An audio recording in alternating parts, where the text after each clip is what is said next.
The story begins in a world where mercenaries are ready to sell their souls for money. The ones willing to throw their lives away earn an even bigger payout. The captain of the Fang mercenaries takes the final sip from his bottle and casually tosses it off the roof, already done with this whole pile of bullcrap. Apparently he is here to meet the knight commander, who bluntly tells him that he wants him to die. Jake mocks the rich nobles for always using people like disposable pawns, dangling lands and titles in front of them before eventually throwing them away. He asks the commander to repeat himself because apparently he could not hear properly the first time, while secretly hoping the old guy would at least sound a little more sympathetic this time around. However, the rich dude remains completely serious and keeps insisting on it. Jake asks the commander if this is supposed to be some kind of joke. He grabs hold of his blade while trying to reason with him, arguing that he cannot seriously expect mercenaries who are treated like human trash to willingly die while thinking it is all for some grand honor. The commander coldly apologizes for wording things that way and makes it clear that he wants Jake for one final mission. He explains how terrible their current situation has become after all the losses they have suffered, and now there is nowhere left to run from the rebel forces whose blades are aimed directly at destroying the Crawford family. Jake lets out a light laugh while arguing that this honestly sounds like the perfect moment for him to pack up and leave instead. He backs up his point by asking how a piece of trash like him is supposed to survive when even the most talented man around is already cornered, clearly referring to the commander himself. While speaking, Jake assumes that the noble probably wants him to scout out an escape route. Just then, the commander finally explains the conditions of this so-called final job. He elaborates that all Jake has to do is stand beside him and hold back the rebels who will attack tomorrow, buying enough time for his lord to escape safely. He even makes things sound easier by saying that Jake's job would end the moment he dies.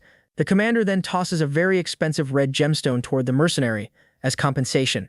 Jake immediately smacks the gem away in pure anger while asking if the noble seriously takes him for some kind of jackass instead of the Jake he actually is.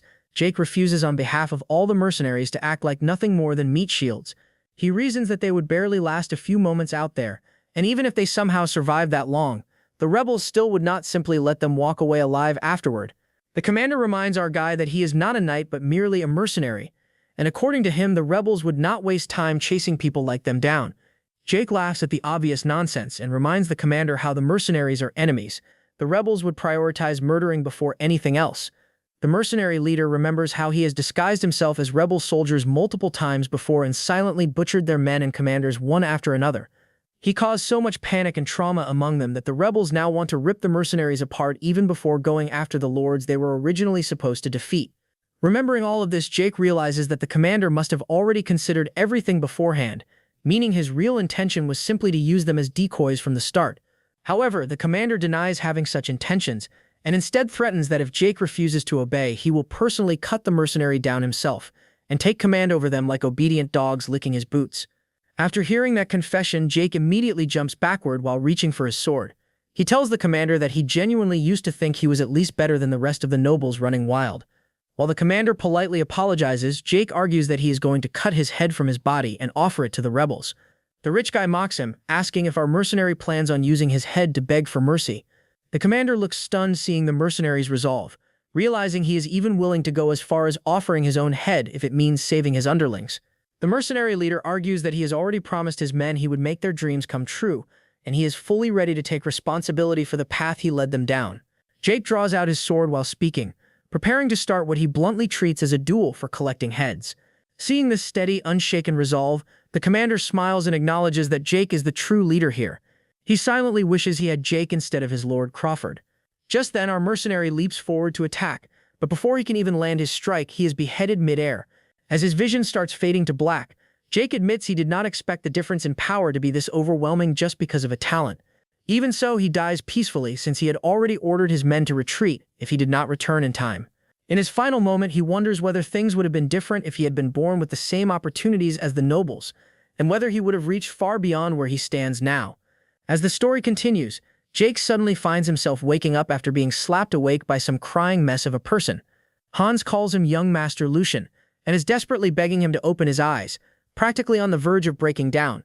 Jake feels something really off because by all logic he should either be rotting in hell or chilling somewhere in heaven by now. Instead, he notices his hands feel softer, almost delicate, like the kind of hands some noble girl he vaguely remembers would have.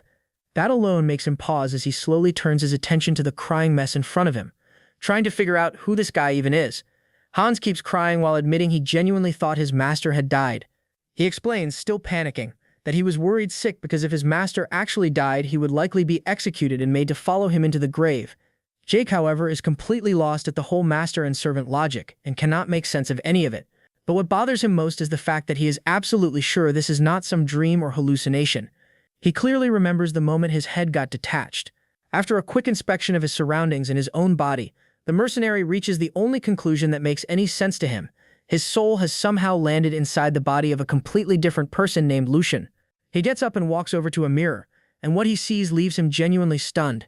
The face staring back at him is not only unfamiliar but also way too good-looking, and his first completely unfiltered thought is that this body could easily score girls instead of dying as a virgin like last time.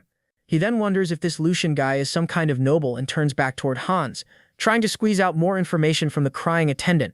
He quickly demands to know what year it is, and Hans immediately realizes his master is still mentally shaken, so he answers that it is the imperial year 846. The moment Jake hears that, a cold wave runs through his entire body as he realizes he has somehow returned 15 years before his death. That realization hits even harder when he understands this is not just reincarnation but actual regression. He then moves on to another question, which immediately freaks Hans out when Jake bluntly asks if he has a death wish. Trying to maintain some authority, he scolds Hans for touching and even slapping him earlier without permission. He then casually pressures the boy into revealing who he actually serves. Hans quickly begs for forgiveness, saying he has committed a grave sin, before revealing his master's name as Lucian Valdek, the third son of the Great House. Luckily, Jake is well informed about the House Valdek, since it has been a pillar that has supported the Empire throughout its entire history. He knows this house holds power equal to that of the imperial family, and he has even worked here as a guard for several years, roughly around the same time he has now been reborn as Lucian. Jake remembers his last wish of seeing how far he could go with equal opportunities as royalty, and he quietly challenges destiny itself, telling it to watch closely as he makes it happen. As a first step in his life as Lucian, he opens the window while having high hopes for himself. Later, he walks alongside his attendant Hans while appreciating the Valdek duchy, knowing he needs to get used to this place soon.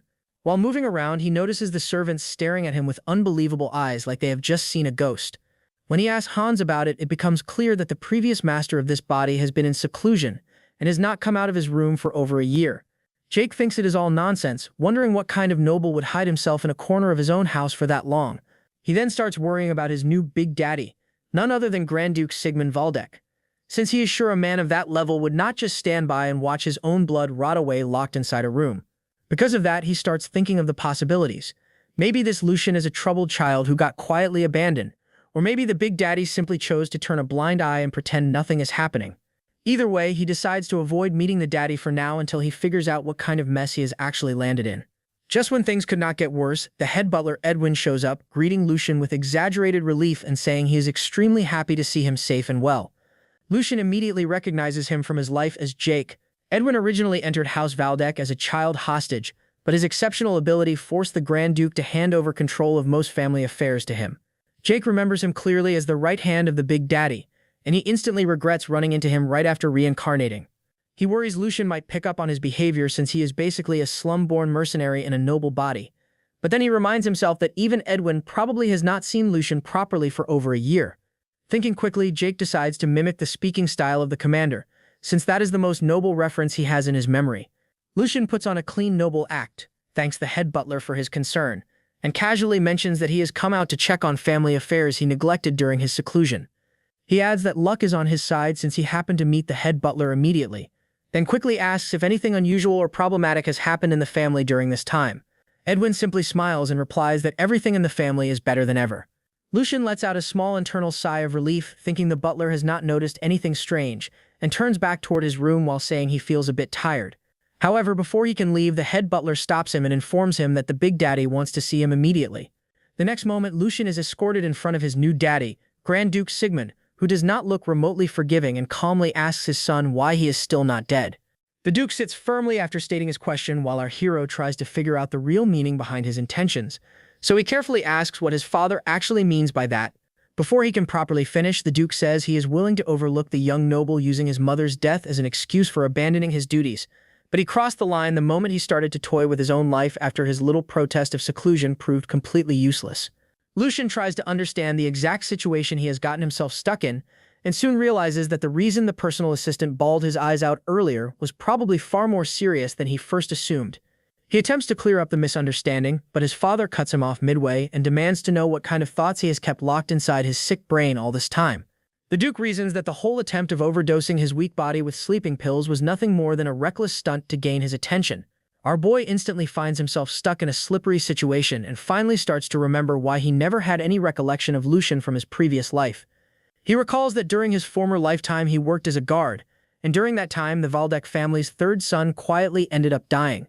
The Grand Duke Sigmund Valdec has 4 sons who all come from different mothers, and our hero met every single one of them during his previous lifetime. However, he never once met Lucian's mother because she passed away from illness very early on, and not long after that, the young noble himself also followed her. In his previous life, he simply assumed that both of them were naturally sickly and never gave the matter much thought. But now he finally understands that the young noble had to endure an unstable position within the family ranks after losing his mother at such a young age. The pressure becomes too much for him to process, so he chooses to overdose on sleeping pills just to force the Duke to notice him for once. However, after an entire year of seclusion, his body weakens badly and his calculated dosage becomes too much for him to survive, so he simply passes away. Our boy places himself in the Duke's shoes and realizes that the father must feel completely grief-stricken after suddenly losing a son he has not even seen in a whole year because of a reckless stunt like this. Our boy estimates that the Duke must be worried sick deep down, but since his own fate now hangs by a thread, he can almost hear the foundation for his future crack beneath his feet. He thinks that if the Duke ends up disliking his answer, he could either spend the rest of his days serving as a priest at some random monastery, or get shipped off to the far north where treacherous cold and wild beasts wait for him like his luck already decided. This dude deserves 0 peace today. He quickly tries to calm himself down and puts on his best poker face since this is already his second chance at life. He agrees to reveal his true intentions to his father, but before that he sincerely apologizes for staining the family name through his reckless actions and for causing his father so much worry. He then accepts full responsibility along with whatever punishment might come afterward. The Duke points out that it will not change anything, but our boy completely catches him off guard after adding that they should instead rejoice because the past can no longer be changed anyway. As he straightens his posture, he explains that rather than wasting his life lurking around old regrets, he would rather live while working toward the future ahead and asks his father to forgive a child who sincerely repents before his parents. He even adds that such forgiveness is the duty of every parent, one that heaven itself binds them to uphold. Edwin can barely believe his own eyes after seeing the boy he once knew as timid suddenly speak like some confident noble gentleman. Duke Sigmund pauses for a moment before commenting that Lucian has no right to raise his voice and lecture his own father, yet the clear relief on his face already says more than enough. Our hero bows his head in gratitude, but internally he almost gasps because his gamble actually works way better than expected.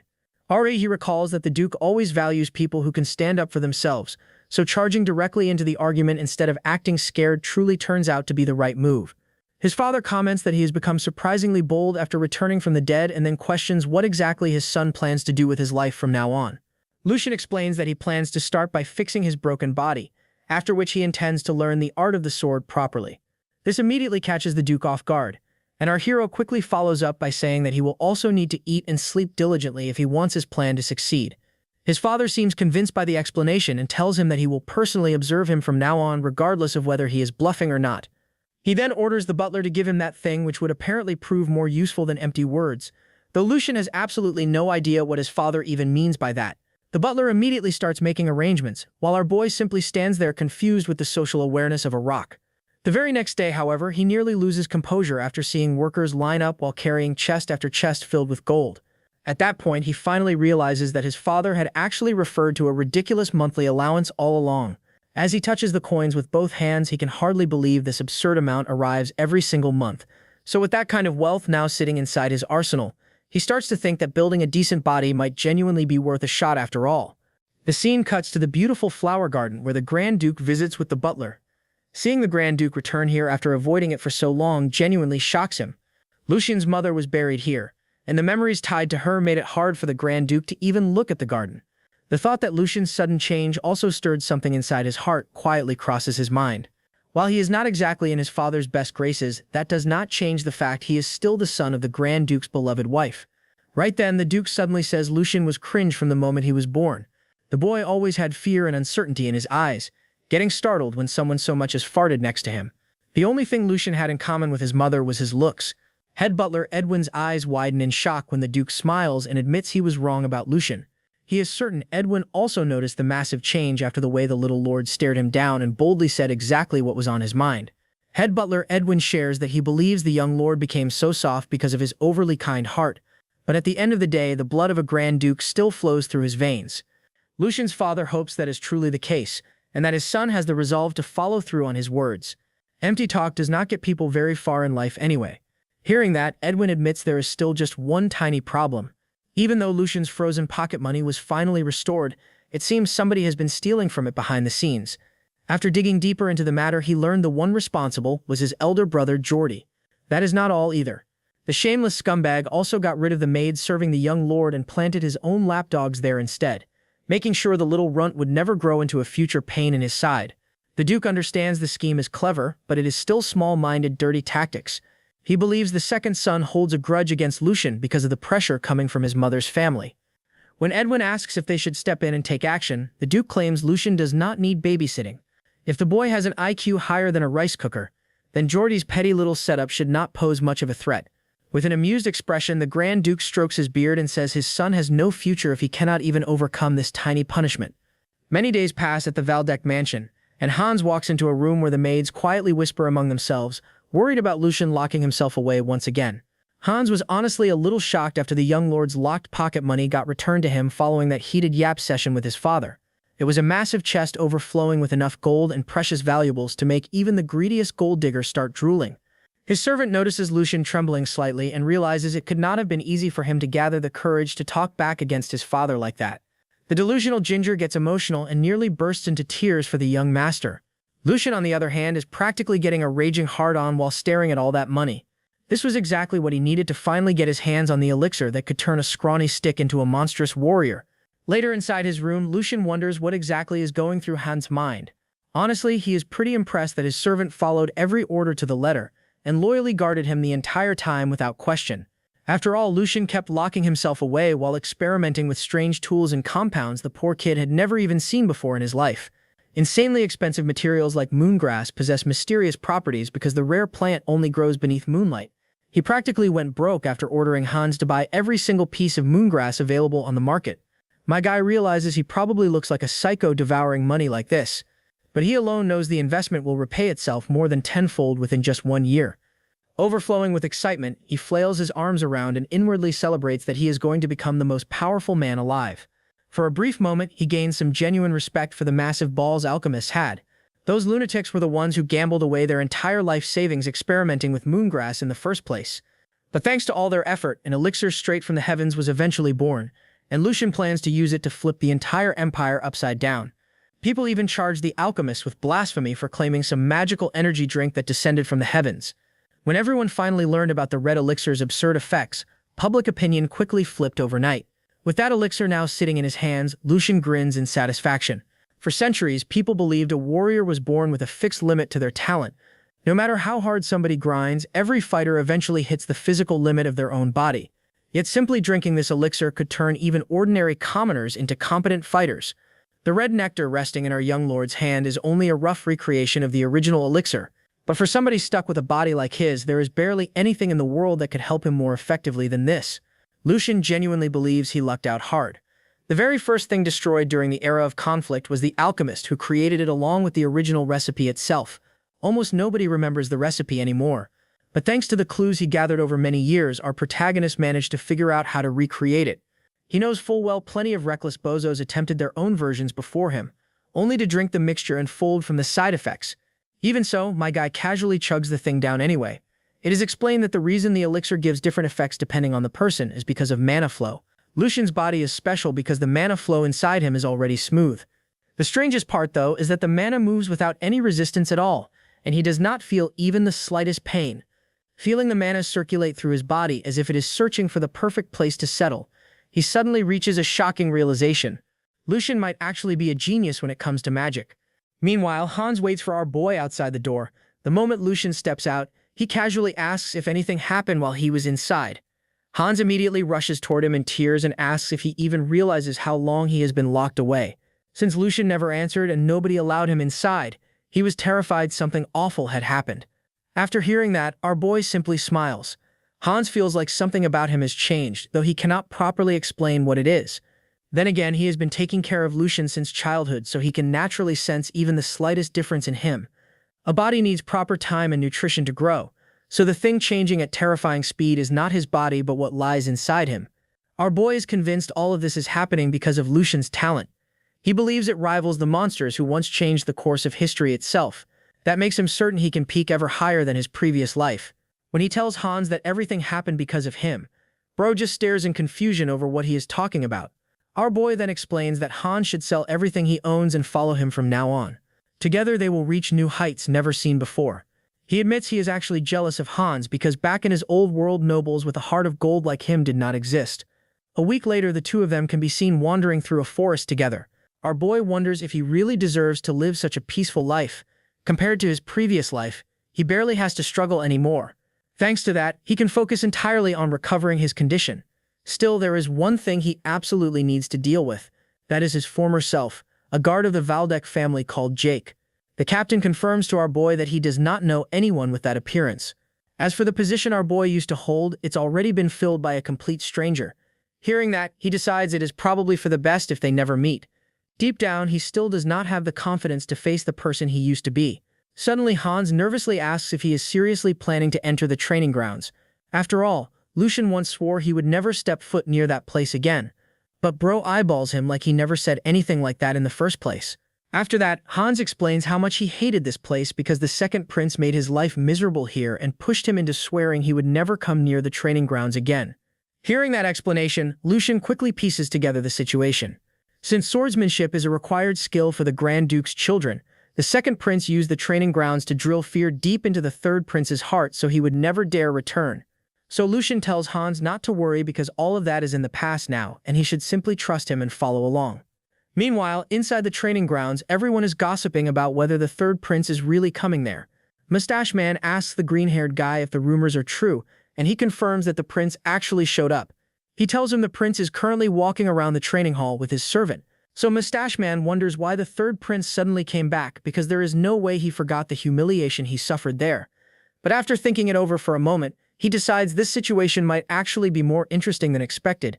He then orders the green-haired guy to report the news to the prince while he makes sure everything is prepared on his end. After taking a full tour around the training grounds, our boy is genuinely impressed by what he sees.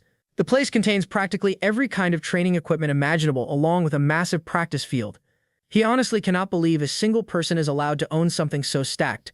Our boy ponders that if they had facilities like this back in his old life, way more people might have survived instead of getting wasted. Suddenly, the mustache clown appears in front of them and, acting like a real pain in the buns, he says he is surprised to see the third prince here. After that, he mocks our boy by saying he still remembers the day he ran away after getting crushed by Lord Geordie. Back then, he looked like a terrified baby sheep bolting from a starving wolf to save his own hide. The man asks if he is still so scared of this place that he even dragged his servant into the so-called Sacred Hall of Warriors for emotional support. Then the blowhard reintroduces himself as Hendrik while giving fake polite greetings. He asks Hans if he remembers him being the one who taught swordsmanship before, because apparently bullying weak kids was the best part of his life after the divorce. He smugly claims he is going to enjoy it just as much this time around. Royal knights are supposed to represent honor and loyalty, and most of them come from noble families. They master martial arts alongside proper etiquette, and once they earn enough merit, they are finally granted the title of knight by their lord. For many of them, that title is the peak of their existence, but at the end of the day, they are still glorified guard dogs, wearing fancy collars and polished armor. Even then, they are expected to show respect toward the lord who gave them wealth, status, and recognition. But Hendrik is nothing like those disciplined knights and acts more like an arrogant bulldog. The owner let off its leash. Lucian figures part of it comes from the third prince's low standing. But the bigger reason is that this clown fully believes his backer will protect him whenever things go south. Personally, our boy thinks a few brutal methods would fix that rotten attitude real quick, but if he actually goes that far, the Duke definitely will not stay quiet. In the end, a knight is still a valuable asset to the family, and punishing one without proper procedure would only add a mountain of annoying problems onto his plate. So Lucian decides this is not the right time to start throwing hands and calmly says that only a fool would avoid the training hall forever because of one bad memory. He tells Hendrik that he came here to learn sword forms. From now on, he plans to visit much more often. Lucian questions if there is anything wrong with someone trying harder after wasting an entire year of their life. Hearing that, Hendrik bursts into loud laughter and says that is the funniest joke he has heard since his divorce. It's far too late for him to learn sword forms. So Lucian asks how exactly he is late, and the Mustache Knight explains that once someone passes the age of 15, they have no hope in swordsmanship. Sword forms are real techniques, and simply practicing them strengthens the body itself, but they only function when the mana paths are open, and according to Hendrik, those paths begin closing at the age of 16. So for a failure like the third prince, these techniques would only drain his stamina. Sword forms without enlightenment are nothing more of a flashy little dance routine when he does it. The Mustache Knight keeps yapping that becoming a dancer would honestly suit him better anyway. He claims our boy should stop wasting everyone's time and focus on his real talent instead. And if even that fails, he can always spend his days trimming flowers and playing gardener. Every person has a role that fits their sad personality. After that, Hendrik feels pretty satisfied with himself and assumes he has left our boy speechless. The clown even lies about the mana paths closing at 16, but he does not care because his goal was simply to crush the third prince's motivation before it could even start. Lucian suddenly acts nervous and asks if Hendrik is mistaken about the mana paths because he heard they close at 25 instead. He even asks whether the second prince believes the same thing. Hendrik smugly assures him that the second prince absolutely agrees with him, fully convinced he just won the argument and buried the discussion for good. Suddenly, Lucian turns to Hans and loudly says if the second prince truly believes something that stupid, then the Valdec family is cooked, and he is getting dragged into the disaster with them. He calls them fools who do not even have the basic knowledge of when the mana paths close. They probably threw away countless talented people because of their brain rot assumption. He genuinely cannot believe his older brother is this narrow-minded. Lucian also tells everyone not to stop him because a knight's duty is supposedly to speak the truth. Right after that, our boy blames Hendrik for trying to mislead the son of the Lord with fake information. The guy sweats hard and asks what he is trying to imply. Our boy calmly tells him to forget the whole thing because surely a proud knight of House Valdec would never stoop to something this petty. Hearing all that, Hendrik finally snaps and decides he needs to teach the third prince a lesson. Meanwhile, our boy thinks this outcome was inevitable because Mustache Man walked into his trap. Then he asks Hendrik if he even realizes how serious this matter actually is. Confused, the guy asks what he is talking about. Lucian says everyone already looks down on him because of his foolish behavior in the past. But if Hendrik and the second prince are truly wasting talented warriors, he cannot ignore something that huge. That kind of stupidity weakens the Valdec family's military power and damages the security of the entire house. As a member of the Valdec family, he says he has every right to be appalled by the nonsense.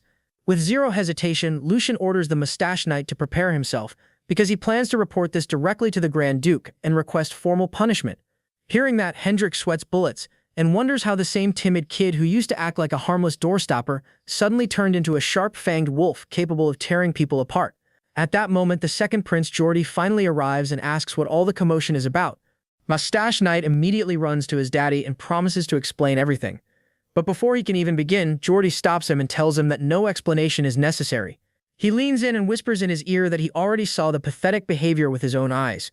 He roasts the knight for getting manipulated by a young brat that easily and tells him to save face for now, because otherwise that would only make the second son's position even more troublesome. Meanwhile, Hans is cowering behind our boy and starts yapping that Geordie looks absolutely furious right now. Lucian agrees with the attendant's words and smiles at his brother. Geordie is the second son of the Grand Duke, and unlike the others, the guy is a true noble at heart. There are rumors floating around that he used shady methods to recruit people outside his circle because his influence was constantly overshadowed by the first son. If Geordie finds anyone useful, he immediately tries to rope them into his faction. Our hero then greets his older brother with mock respect, saying that it has been quite a while. He asks how Geordie has been doing lately. However, the elder brother only keeps staring daggers at him. The second son calls him a fool while our boy pretends to be innocent and asks what exactly happened. Geordie reveals that he overheard every single part of Lucian's conversation with Hendrik. He then openly accuses our hero of damaging the reputation of the Valdec family. Lucian still acts as innocent as a newborn baby and asks what he possibly did wrong. Geordie starts monologuing that it has been a long time since Hendrik retired from the front lines. That is why the old knight forgot how to control his tongue and dared to take the second son's name in vain. However, he decides not to punish the knight, keeping in mind all the sacrifices Hendrik made for the Valdec family. Giving Lucian a death stare, Geordie roasts our boy that he is nothing like the knight and even ran away from sword training. He then openly declares for everyone to hear that Lucian Valdec must first learn how to respect knights since they form the backbone of the Valdec family. Geordie then puts on a massive performance, apologizing to all the knights present there while asking them to show leniency toward his foolish younger brother. He then gets a nasty smile on his face and promises to properly educate his younger brother for all his mistakes. Despite all the provocations, Lucian maintains his composure and actually gets impressed by his brother. Even though his original words were directed only at Hendrik, Jordy twisted the entire situation so it looked like Lucian insulted all the knights at once while also protecting his own image. Taking a deep sigh, Lucian starts by complimenting his brother, which leaves Jordy completely confused. However, our hero continues, saying that even though the matter only involved Hendrik, the second son still did well to scold him for accidentally insulting the Valdek family. Channeling his inner drama queen, he announces that Jordy even managed to teach him an extremely valuable lesson today. Repeating his earlier words about calling his older brother empty-headed, Lucian claims that he feels ashamed for using such disgraceful language. He loudly declares that his elder brother is incredibly wise for teaching him this lesson today. Jordy is just about ready to blow a fuse while our boy turns toward Hans and asks him to prepare the finest silk parchment so this glorious lesson can be properly documented forever. On the inside, he tells himself that he will use his older brother as a stepping stone to clear his own reputation and establish himself properly.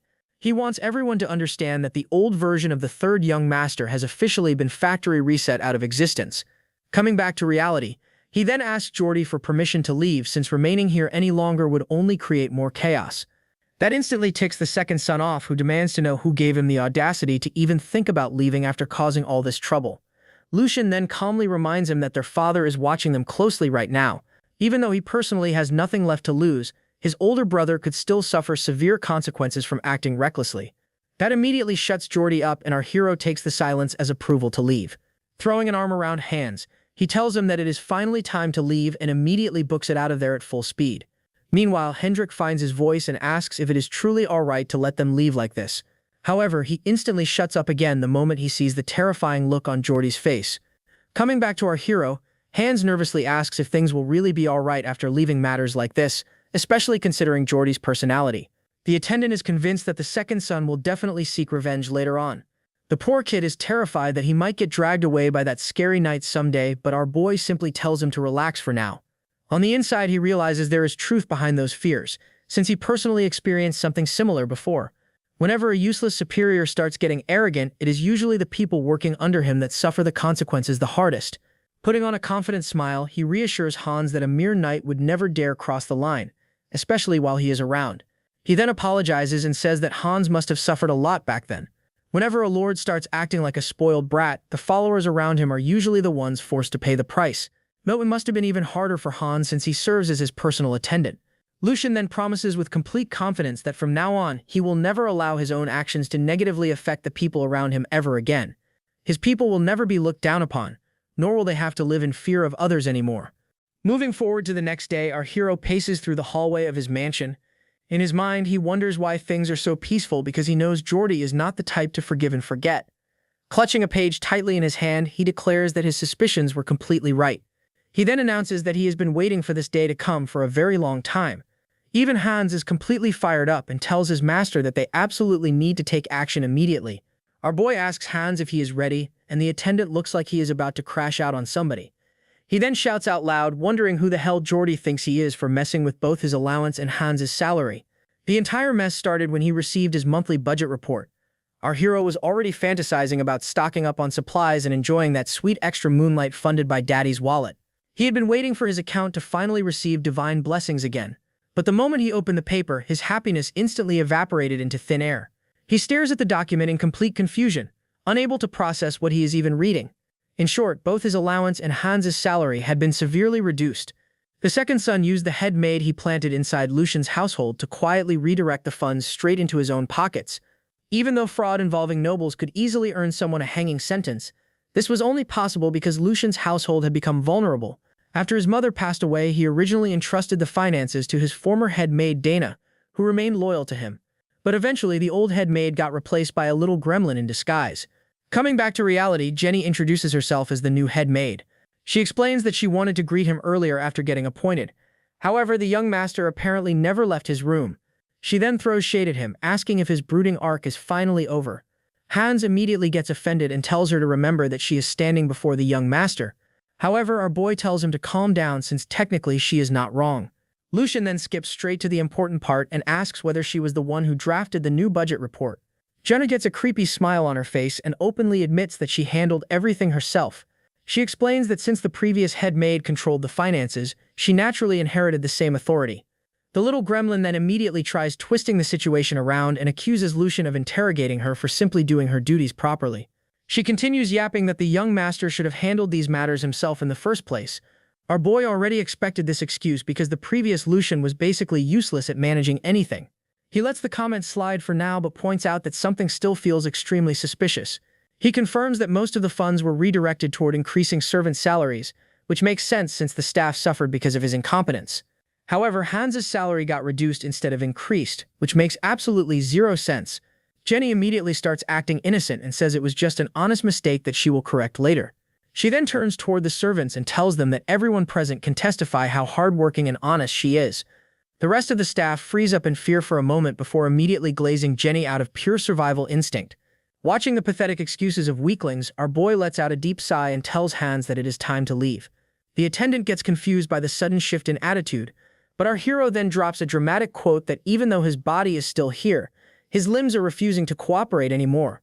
Before leaving, he turns around and asks the head maid one final question while telling her to think very carefully before answering.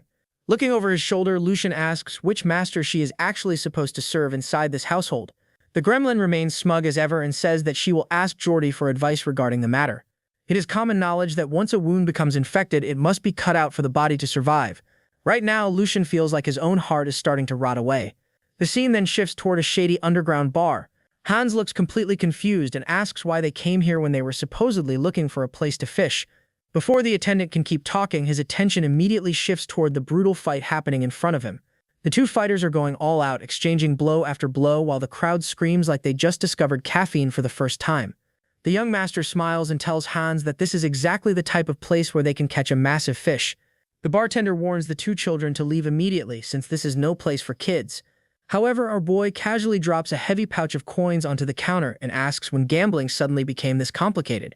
Removing his hood, he looks directly at the bartender and asks if he is really sure that he does not want new customers after all. Lucian then has a flashback about the little gremlin but quickly reminds himself why he still has not taken any action yet.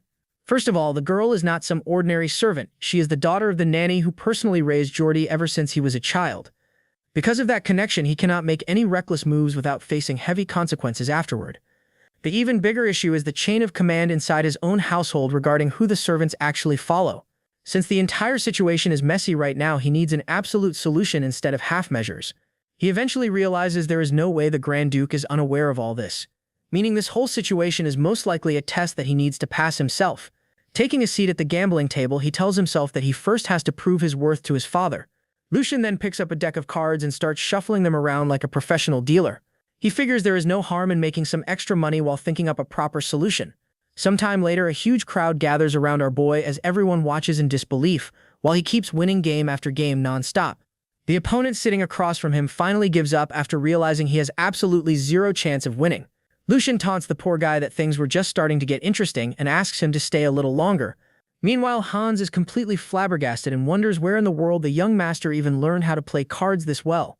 Flexing the pile of money he won, Lucian casually asks if there is anyone else brave enough to step forward next. On the inside, he thinks that after suffering losses this huge, the real owner of the place should definitely show up soon. Right on cue, the doors suddenly slam open as an unknown figure slowly walks inside.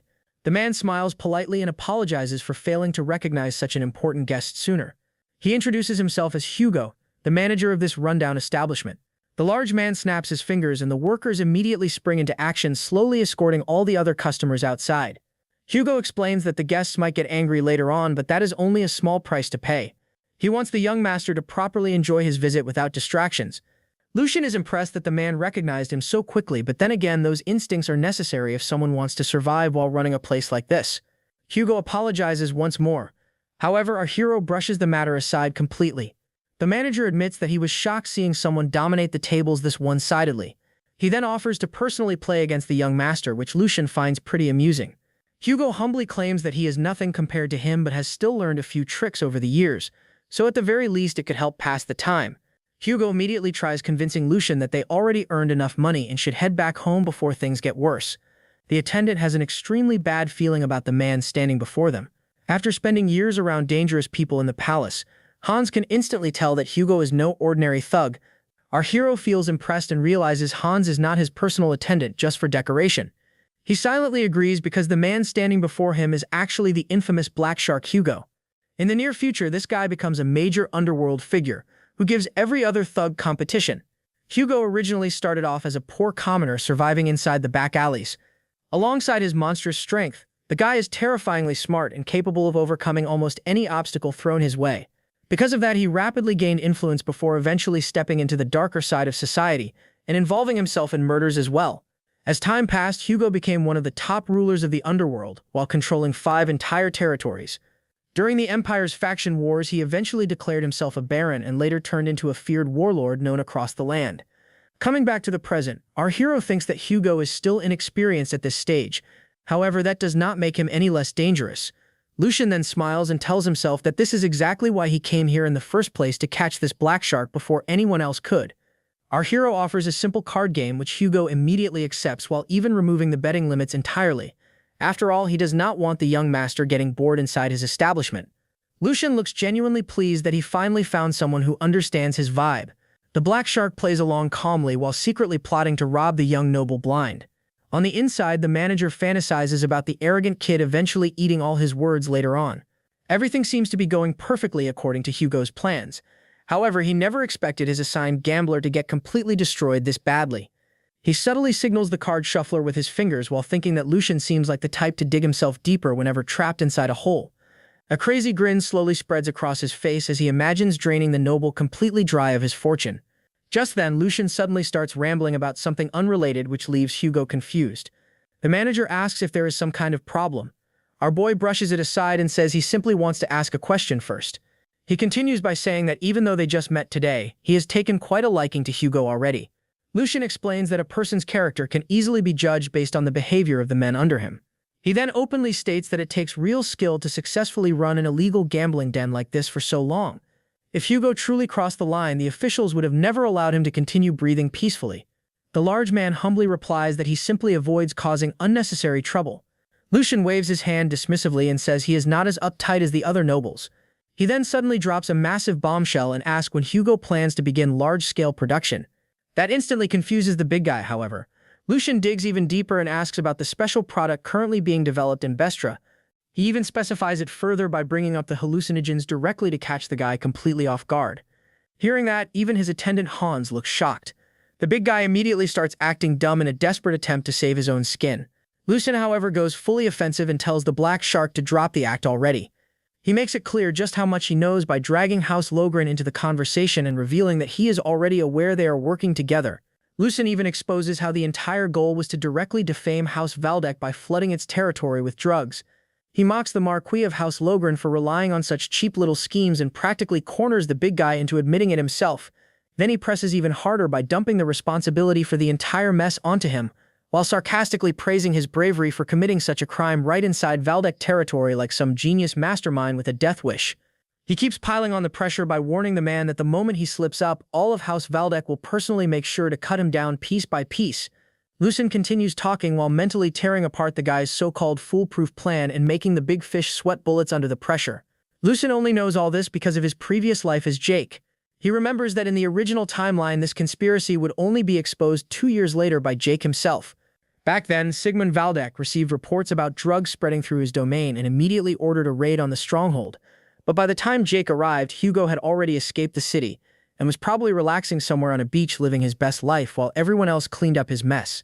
Even though Jake suffered a major failure back then, he has now managed to turn that knowledge into an advantage in his new life as Lucian.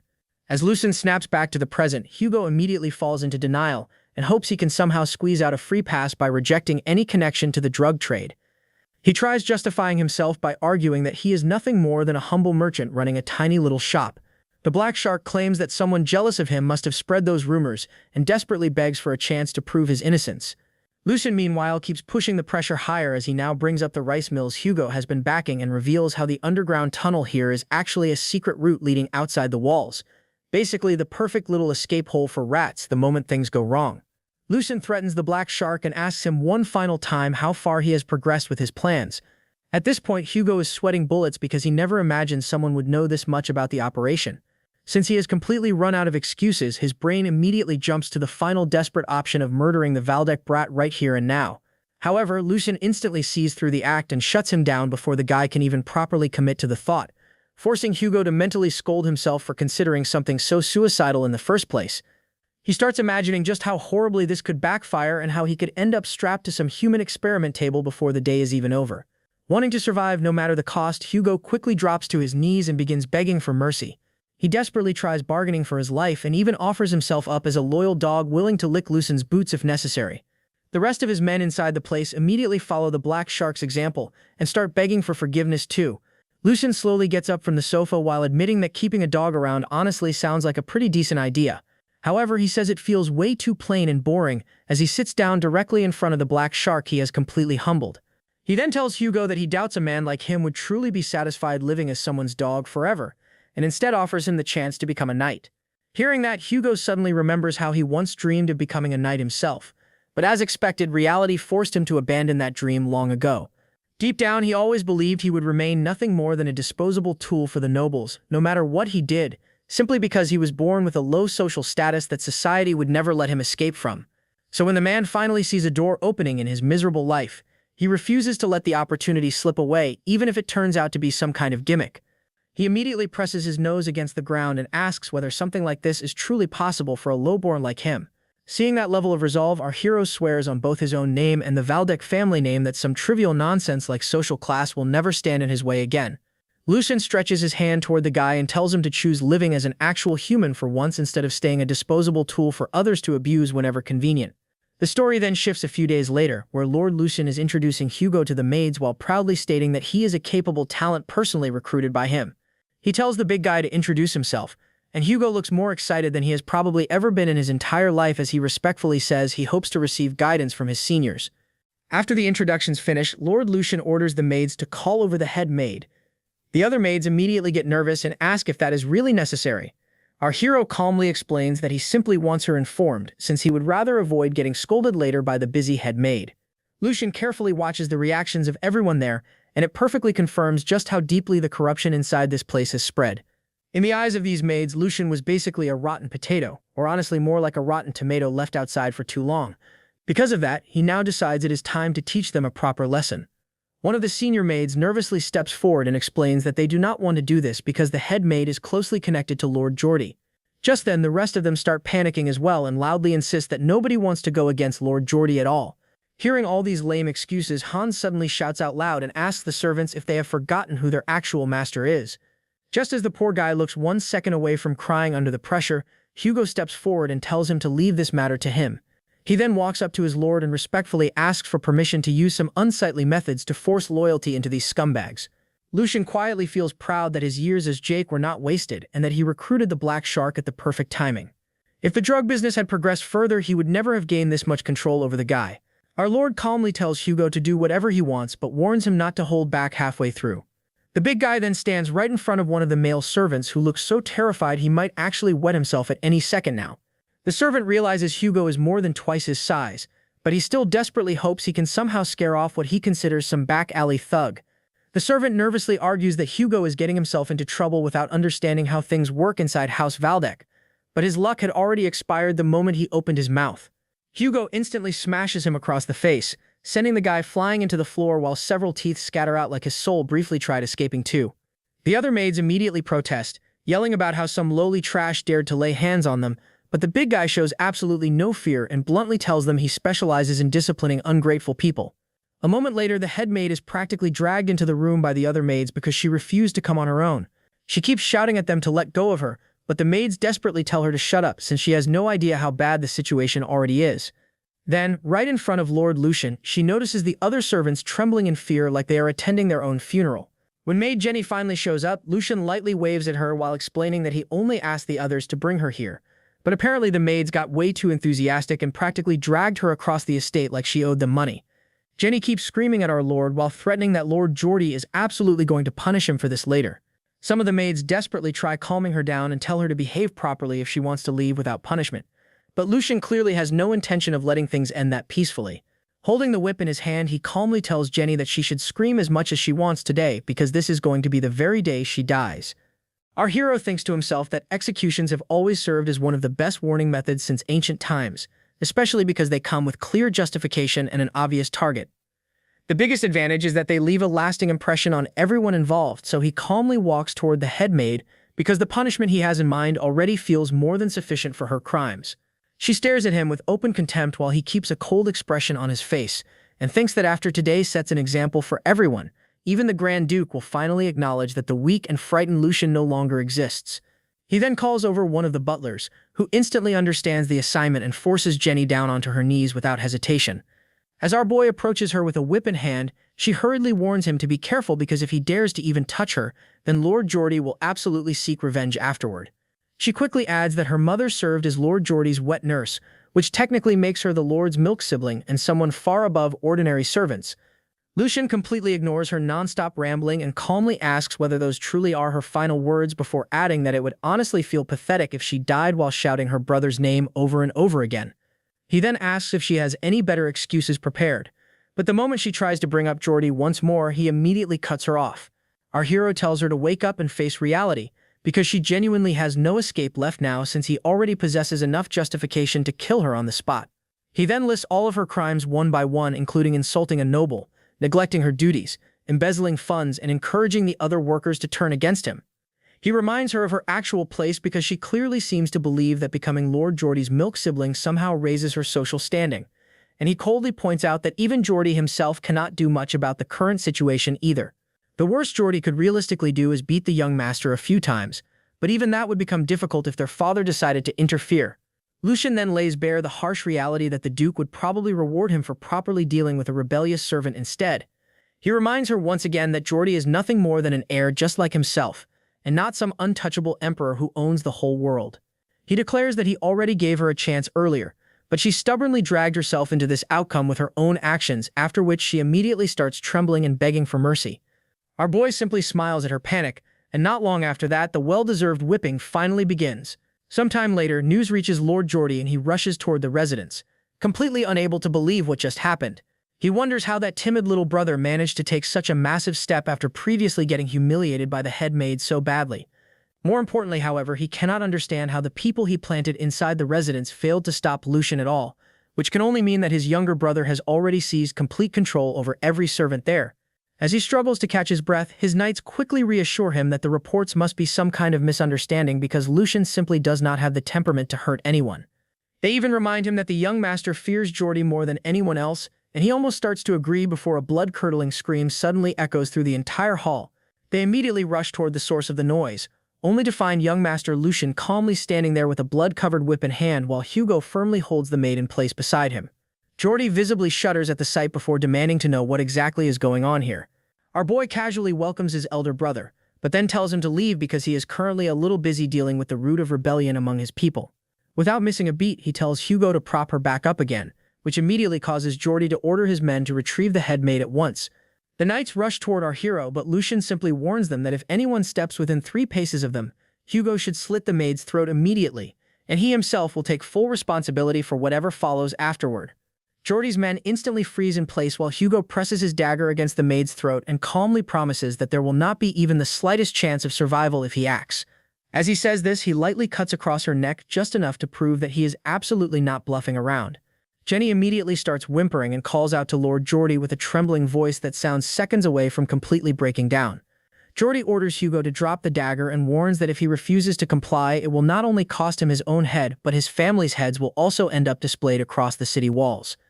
To everyone's shock, however, Hugo calmly replies that he has no intention of obeying because his master is Lord Lucian, so he sees absolutely no reason to follow someone else's commands like some background extra with no loyalty settings installed.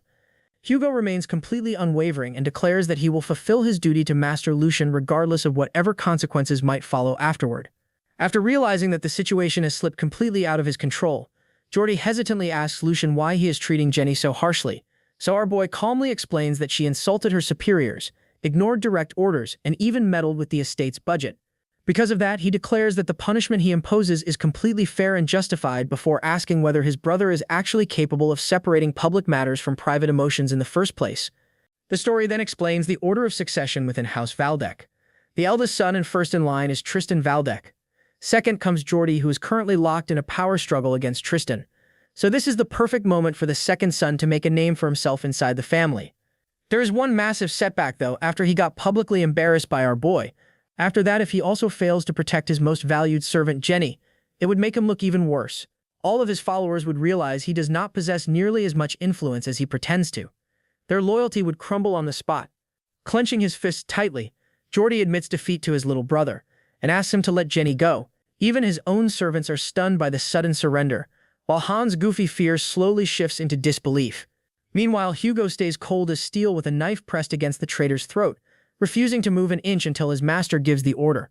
Laughing inwardly at his older brother's pathetic collapse, Lucien refuses to let him off just because he admitted defeat.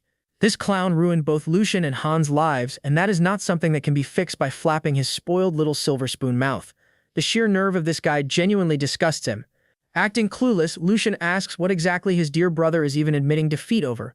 Jordy's face twists with frustration as he explains that he is merely punishing a snake who committed far too many crimes, which is naturally his duty as a lord of the house. He adds that embezzling money is a grave crime even nobles cannot simply push aside. Other people would start taking the matter lightly if he suddenly dropped the entire case just because of his brother's request. With a wicked smirk, Lucien says he would never wish to reject his brother's heartfelt request. But sadly, there is simply no reasonable way for him to justify stopping the punishment now. Trembling with rage, Jordy grinds his teeth and demands that Lucien stop talking in riddles already and state his conditions clearly. Jenny starts shaking the moment she hears the whip crack once again. Lucien then explains that back in the old days, the punishment for thieves used to be very simple. Jenny sweats bullets when our boy flat-out demands they repay the stolen money several times over. With the most punchable smug grin imaginable, Lucien asks his big brother if he even knows how much cash he is about to cough up. Later, inside his father's office, the Grand Duke sits deep in thought. He reflects on Edwin's report about what went down between his second and third sons, and when he asked if the whole thing was true, the head butler confirmed he witnessed everything himself. He also explains that Lucien personally recruited some brute from the streets named Hugo. That same Hugo played a major role in ripping out the spies buried throughout his annex. Afterward, Edwin informs the Grand Duke that Lucien's annex has now become the most heavily guarded area in the entire mansion. Right as Duke Sigmund is processing all this, he hears a knock at the door and gives permission to enter. Our boy strolls in like it is just another Tuesday and calmly asks why he was summoned. His father turns around and hits him with a stare sharp enough to make even Lucien feel a little pressure. He is caught off guard when Duke Sigmund says the stunt he pulled caused a massive uproar throughout the house. Staying calm, Lucien replies that it was only a minor issue. Those undisciplined servants were overdue for some harsh correction anyway. That said, his father is not a fan of the way he humiliated his older brother during that little performance. The Duke asks if he understands that the second son will absolutely retaliate after this. Lucien responds that Jordy cannot do anything he is unable to handle. The punishment was something that needed to happen. His aura peaks as he declares he cannot call himself a Valdec if he hesitates to punish a servant out of fear of retaliation. The Grand Duke is genuinely stunned by his sharp response, and Lucien confidently states that his actions will not damage the Valdec reputation. Regaining his composure, the Grand Duke informs him he has full permission to strike back if Jordy comes after him. But if the Valdec name gets dragged through the mud, he will stand with Jordy regardless of who was actually right. That brain-dead ultimatum leaves Lucien staring at his father. Bro straight up asks what in the world that's supposed to mean. Amused by his reaction, his father acts like the answer should already be obvious. Since his older brother is desperate to earn recognition, Jordy has spent years contributing to the family. Meanwhile, Lucien spent most of his life rotting away inside his room. In a situation like this, the family head naturally sides with the son who has done the most for House Valdec. Hearing that, our boy strokes his chin as something finally clicks in his head. It seems his father is indirectly telling him to surpass his brother and climb the hierarchy himself. The man is basically pushing him to build power and contribute to the family's legacy. After analyzing his father's words, Lucien realizes this is Duke Sigmund's way of speeding up the competition by handing him an invisible deadline. It is a sign that the succession war is finally beginning, and the Grand Duke wants him to join the battlefield. A grin spreads across his face when he figures out this is simply his father's weird way of forcing him toward the opportunity sitting right in front of him. Since he actually enjoys his father's indirect way of doing things, he reaches into his inner pocket to seize the moment. Slamming a report onto the Duke's desk, Lucien boldly declares that his next move is already underway. He stares Duke Sigmund directly in the eyes and claims it is something so massive that even he won't be able to ignore it. His father confirms one last time whether he is just faking all this for merit, yet Lucien assures him it is 100% authentic. In fact, he personally pressured the insider working under House Logren into exposing this information. The instant the Grand Duke hears that, a terrifying aura bursts out from him and blows Lucien's hair back from its sheer intensity alone. Lucien goes speechless as Duke Sigmund expresses his hatred toward that shameless vulture, Marquis Bernhardt. He cannot believe the Marquis would stoop so low to dirty his territory. Lucian's eyes are still wide from the shock, and he finally understands why the Duke is called the Empire's Sword. Before he ends up caught in his father's crossfire, he politely asks for permission to give his opinion. He states that House Logren will try to flee the moment they report this matter to the Emperor. There is no direct proof connecting House Logren to the drug trade, and if the Emperor pushes the investigation too much, it could easily backfire on them politically. Impressed by that analysis, the Duke starts wondering when his little shut-in suddenly became this politically sharp. Stroking his smooth, beardless chin, the young master says they would probably escape with nothing more than a slap on the wrist. So the smarter move is to hit them with a massive counterplay. House Logren will regret for years. That calms the Duke's anger for the moment. He takes his seat and asks what exactly his son's grand plan is. Lucian explains that he intends to lock them down completely, and he already started by securing their escape route. Recently, he recruited an insider to his side who was abused by the Marquis for years. That instantly reminds Duke Sigmund about Edwin mentioning Lucian's new knight Hugo. The Duke is shocked that Lucian recruited the man while he was aware of everything happening behind the scenes. Even his father admits the double agent strategy is well planned. Lucian assures him the scheme is solid because the Marquis would never suspect his own right-hand man of betraying him. Given enough time, House Logren will have no choice except to swallow the loss and take the humiliation. But after hearing the full plan, his father immediately points out one massive flaw. With sharp eyes that pierce right through him, the Duke warns that the entire scheme falls apart when that back-alley rat decides to betray him instead. Trusting someone who could betray him at any moment will get him nowhere. Hearing that, Lucian fires back that he is not relying on trust. He is betting everything on Hugo's dream. The man's goal was to become a distinguished knight whose name is known throughout the land. His aim is for his name to go down in the history books. That may sound like empty yapping to them, but it is the burning desire that drives Hugo insane. That desire is exactly why Hugo will not betray him, and he is willing to bet everything on it. His father looks unimpressed by the childish sentiment and asks how he plans to deal with betrayal. Lucian calmly states the responsibility of his knight is his own, and he will stake his own neck on the line. His answer satisfies the Grand Duke. As a reward, he promises to teach his son the Valdec family's special sword form, the Lionheart sword. Later that day in the library, head butler Edwin apologizes for letting such a filthy drug business slip right under his nose. The Grand Duke does not waste words on him, admitting his own part by ordering Edwin to focus more on border control. So he sees Lucian discovering Bernhardt's shady little operation used to hide his illegal trade as a stroke of sheer dumb luck. Edwin and the Duke figure out this is simply House Logren's way of slandering Sigmund's name and curry favor with the Emperor later. With that said, the Grand Duke worries about what motivated Bernhardt to make this move, and more importantly, how Hugo got close to his son. The head butler reports that Hugo's reputation paints him as nothing more than a loudmouth thug running a gambling den. However, the man was actually a massive underworld boss. The head butler admits it is a huge surprise that Lucian managed to control a man who spent his entire life ruling over others. He calls it a turning point in the third son's growth. Duke Sigmund, however, only sees that a man driven by dreams of fame would never last long as an underworld boss. In his eyes, Hugo saw the potential behind Lucian's genius and chose to bet everything on serving him as his subordinate. That said, he informs Edwin that Lucian has finally proved himself worthy, so he will pass down the family sword form to him. The head butler is visibly surprised and asks who will teach him, to which he replies it will be Master Eisen. While he is not thrilled about disturbing the elderly man secluded in nature, he is certain Eisen will find the boy worthy of training. That night, our young master shocks his little servant. Hans nearly loses his mind and thinks it is a joke when he hears Lucian is officially a candidate for successor of House Valdec. The little dude drops to his knees in tears over the news, annoying Lucian so much that he asks Hugo to deal with him. Hugo manhandles the little guy with his bear-sized hands and tells him to calm down. Addressing him as senior, he says it was obvious their master's cracked talent would eventually be recognized. So as his right-hand man, it is Hans' job to keep his cool over tiny victories like this. Hans blushes like a kid on Christmas and starts giggling over getting called Lucian's right-hand man. He then shows some grace, claiming he is not worthy of that title yet. He still has a lot to improve if he wants to become a proper example for a talented senior like Hugo. Lucian watches with dead eyes as the two polar opposites play around in front of him. That ability to get along with anyone gives him even more confidence that Hugo was the right choice. He then tells Hans this news is supposed to remain a secret between his most trusted men before the official announcement. Then he quietly analyzes the softy kid serving him. Hans may be softer than a pile of cotton for his own good, but his loyalty is genuine. With proper training, he bets Hans will become one of his greatest assets. Meanwhile, Hugo is already a capable bodyguard who only needs fame and honor to shine his leadership qualities. As a knight, Hugo will become his strongest aide. So Lucian wants to focus on raising quality subordinates instead of building a bloated army of useless followers. With that, he tells the boys they have a rough road ahead, so he will rely on them because it is not something he can overcome alone. His loyal servants swear to support their lord to the absolute best of their abilities.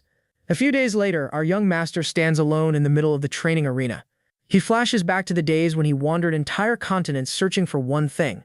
He searched for sword forms that are powerful enough to raise a swordsman's skill to levels never seen before. Even among those, the advanced sword forms were cracked. Yet after hunting for them like a starving dog his entire life, he never even got the mid-tier ones. Our MC only got his hands on the trash-tier techniques apprentice knights practiced during basic training. But learning a sword form without mana from a noble's blood is difficult, so he was beyond thrilled when he obtained some of the lowest-tier forms. There was just one problem. Swordsmen with advanced sword forms still whooped him with embarrassing ease. That unfair advantage cost him countless comrades on many missions, and fueled his obsession to chase them his entire life. Now the same lowlife who clawed his way up from nothing is about to inherit a sword form reserved only for the highest members of the Valdec family. The Lionheart sword. Dripped out in his red training suit, he is way too fired up, so Lucian takes a deep breath to calm himself down. He arrived earlier than the official time because he simply could not hold back his excitement. Deciding to calm his thoughts through meditation, he takes a seat and reflects on the cracked luck of this new game plus life. Through a cross-shaped hole in the wall, a figure silently watches him for a moment. Seeing him remain still as a statue for so long, Master Eisen is impressed by his patience. The old master wonders if this is truly the same floppy little pancake from before. He is the complete opposite of his old weak self with a peaceful yet sharp aura. The sight reminds Eisen of last night when Duke Sigmund requested that he teach his third son. The failed father admitted he had almost given up on the boy, but his sudden change was fascinating. His growth might even be enough to wake up Master Eisen's rusty old heart. If the Grand Duke speaks this highly of the kid, Master Eisen believes the boy must have changed greatly. Hearing that, the Duke says it is not just a simple change, and the boy's entire mindset has become a mystery, and Eisen will understand once he meets Lucian himself. Waiting to see how the boy will surprise him, Master Eisen grins with anticipation. Eisenbridner is known as a sword saint who has long surpassed the normal limits of circulation and reached what is called true awakening. Even among ancient legends of the Empire, beings like him are extremely rare, and even ordinary swordsmen treat them like walking disasters wrapped in human form. So when Lucian steps into the training hall, he almost cannot believe he is standing in front of someone of that level. Eisen greets him by mentioning that he has not seen him much since his birthday, and then informs him that he will be the one tutoring him from now on. Lucian had already received a heads-up from his attendant that a veteran knight from House Valdec would be teaching him sword forms, but nobody bothered to mention that it would be a sword saint. Lucian responds by slightly bowing in a respectful manner to acknowledge his teacher. Seeing this, the sword saint lightly remarks that he should not be bowing so easily since he is still a candidate for the future leadership.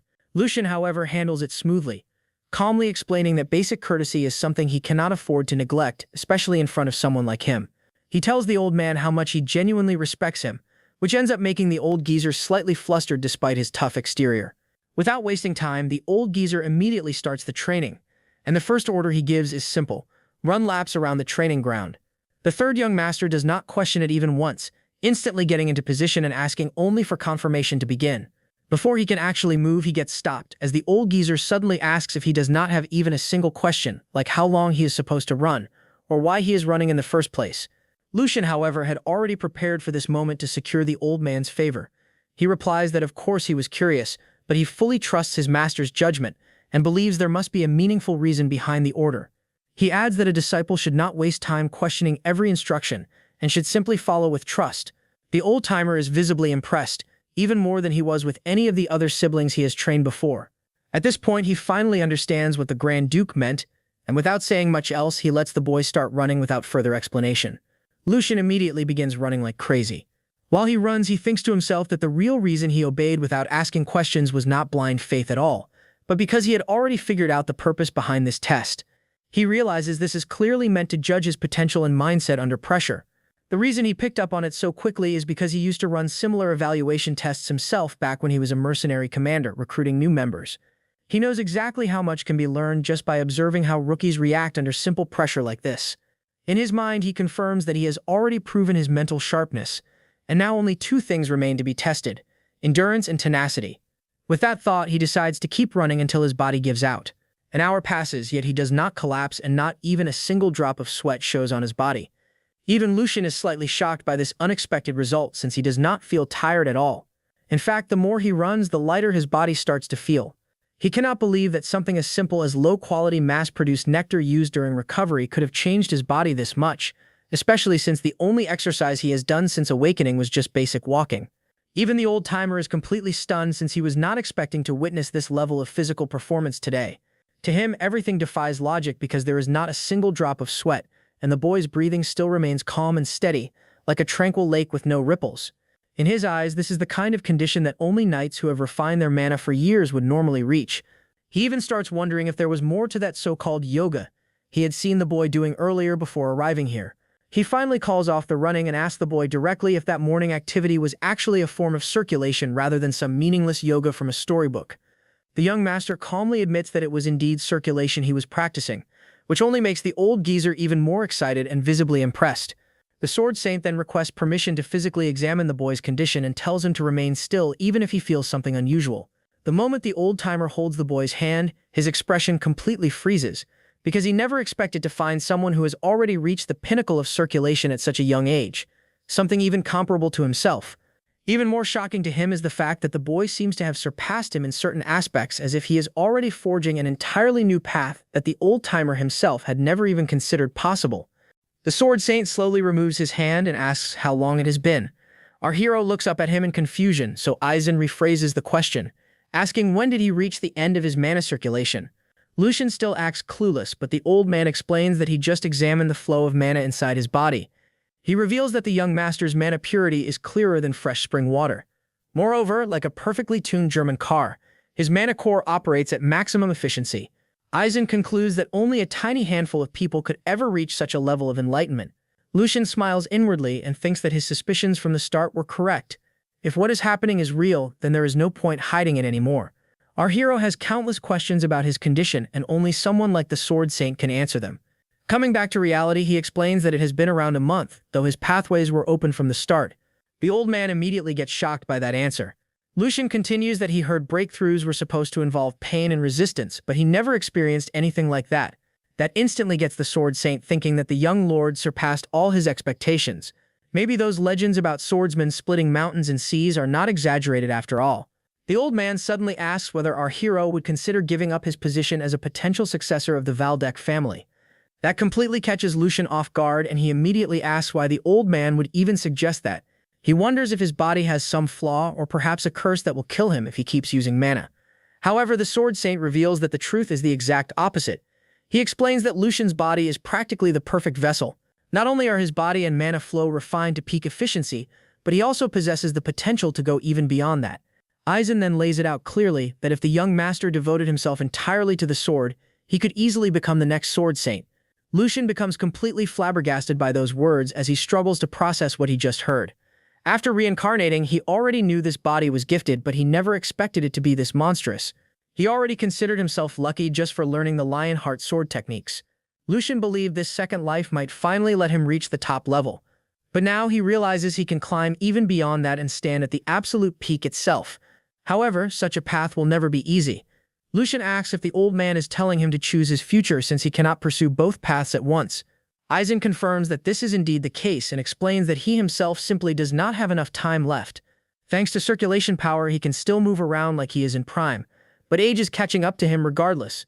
Because of that, even passing down all his knowledge and skills seems nearly impossible now. Our hero recalls from his previous life that Aizen would pass away roughly 8 years later. He genuinely wants to accept the old man's offer. However, the coming calamity cannot be overcome through martial strength alone. The people who survived that disaster were those who possessed legitimacy. Even after longing for this chance his entire life, Lucian directly declines the Sword Saint's proposal, because he wishes to remain a Valdec until the very end. He apologizes since the Sword Saint's status stands far above the Valdecs themselves, but he still cannot abandon his position. Aizen simply smiles and apologizes as well for placing such a burden on someone so young. He admits that he wasted too much of his youth ignoring this matter, and has now become a greedy old man. Like all humans, he wished to leave behind his mark upon the world through the young master. Lucian remains silent for a few moments before suddenly calling out to the Sword Saint. He asked what the old man would do if there was another person who possessed talent equal to his own. Meanwhile, the scene shifts toward one of his brothers.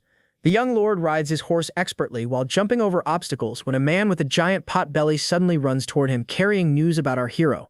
Joshua immediately pulls back his horse just before trampling the potato-shaped man into the dirt. He asks if those ridiculous rumors are actually true.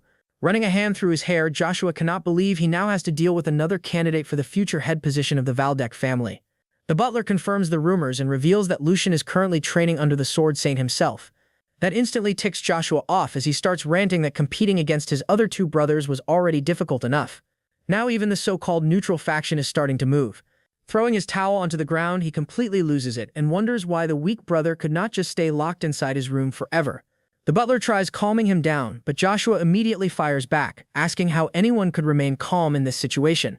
He is already annoyed that he has to call Lucian his elder brother despite them being born only months apart. And now he has to deal with this.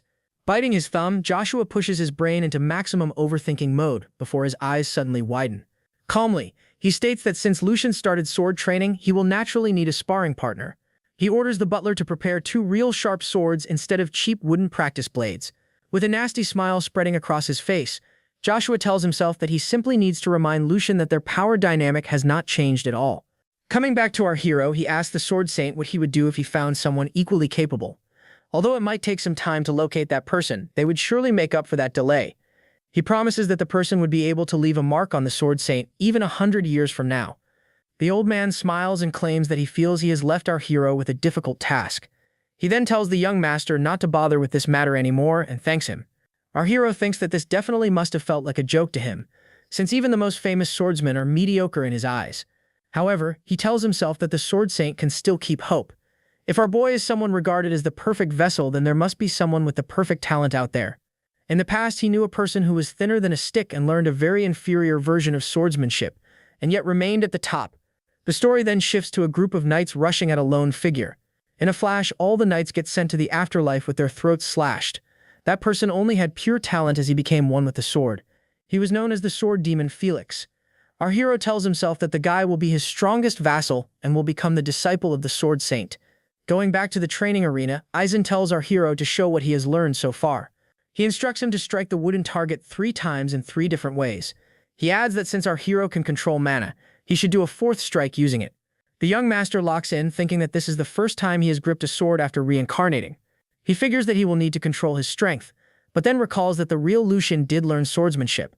Our hero then gets into a fighting position as he delivers a vertical strike. Twisting his hands, he then delivers a horizontal strike and a diagonal strike.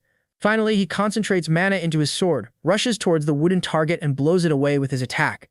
As the dust finally settles, our hero still remains in his swinging stance, trying to score max performance points. He figures that even though his movements were rusty in this new body, it should still be enough for a beginner. Lucian starts wondering if the old man is going to make his training more intense now. Aizen stays silent for a few seconds and then goes on to say that he expected a certain level of skill from the master. However, he was still extremely surprised. To our hero's complete shock, he states that the display was dog water at best. He asks the Sword Saint to repeat what he just said, who replies that the answer remains the same. The old man continues that his swordsmanship is full of bad habits. He even hints that the young master swings like a mercenary, which starts to make him sweat. Aizen explains that he focuses too much on power and speed while completely forgetting balance. Because of that, the sharpness of his attacks is dulled and there are huge openings in his defense. He then asks regarding the final blow, just how much time Lucian takes to infuse his sword with mana. Our hero answers that doing that requires him about 1 to 2 seconds. The temperature of the room suddenly drops as the old man states coldly that the 2 seconds he just mentioned are the difference between life and death. Faster than lightning, the old man manages to unsheath his sword and aim it at his neck before he even notices. He goes on to say that our hero needs to understand that gap because an enemy will relish such an opportunity. Lucian breaks into a cold sweat since he did not even see the stick till it touched his neck. On the inside, he calls himself an absolute idiot. He already lost his head once before to a noble, yet he was still acting all high and mighty. Standing at attention, he swears that he will correct his bad habits as well as his mindset. The old man smiles and says that even a gifted body is not absolute. There is no way he can overpower an experienced mana user with just physical force. If the body cannot withstand its supply of mana, then it starts to leak, which leads to openings that can prove fatal. In order to become one with the blade, the external and internal forces must harmonize with each other, thus leading to precipices. Aizen then demonstrates as he swings his sword lightning fast at another wooden target. At first, nothing seems to happen, but then the entire statue explodes into tiny bits. Putting his sword back into an imaginary sheath, he tells our hero that this is the path he needs to take to become stronger. A few days later at the training hall, the young master spars against the Sword Saint Aizen as part of his training routine. The Sword Saint calmly tells him that mana flow must never break while effortlessly blocking every single attack without even flinching once. He explains to Lucian that just as constant practice sharpens a swordsman's movements, he must also polish his mana control until it starts to feel as natural as breathing itself. Lucian struggles to break through his defenses no matter how hard he pushes, and Aizen explains that he must reinforce his entire body with mana while still keeping part of that power in reserve, so it can be redirected elsewhere whenever necessary. The lesson, according to Aizen, is that mana must be used at the exact right place and precise moment, and he immediately proves this point after casually parrying one of our hero's sudden attacks and sending him flying backward. The Sword Saint explains that only after balancing all these elements together in perfect harmony will he finally begin to understand the true way of the sword. The young master barely regains his footing and already looks completely exhausted, while Master Aizen simply smiles and coats his sword with mana. He then tells Lucian to put everything he has learned so far into practice by attempting to defend himself against the next strike properly. Our hero quickly takes his stance while the Sword Saint casually warns him that they will now raise the stakes a little. In the next instant, Aizen vanishes so quickly that only an afterimage remains behind, while his voice echoes through the hall that the young master must first calculate the enemy's speed and trajectory before responding with the precise amount of force necessary to counter it. The Sword Saint suddenly appears right in front of Lucian with a vertical slash already prepared.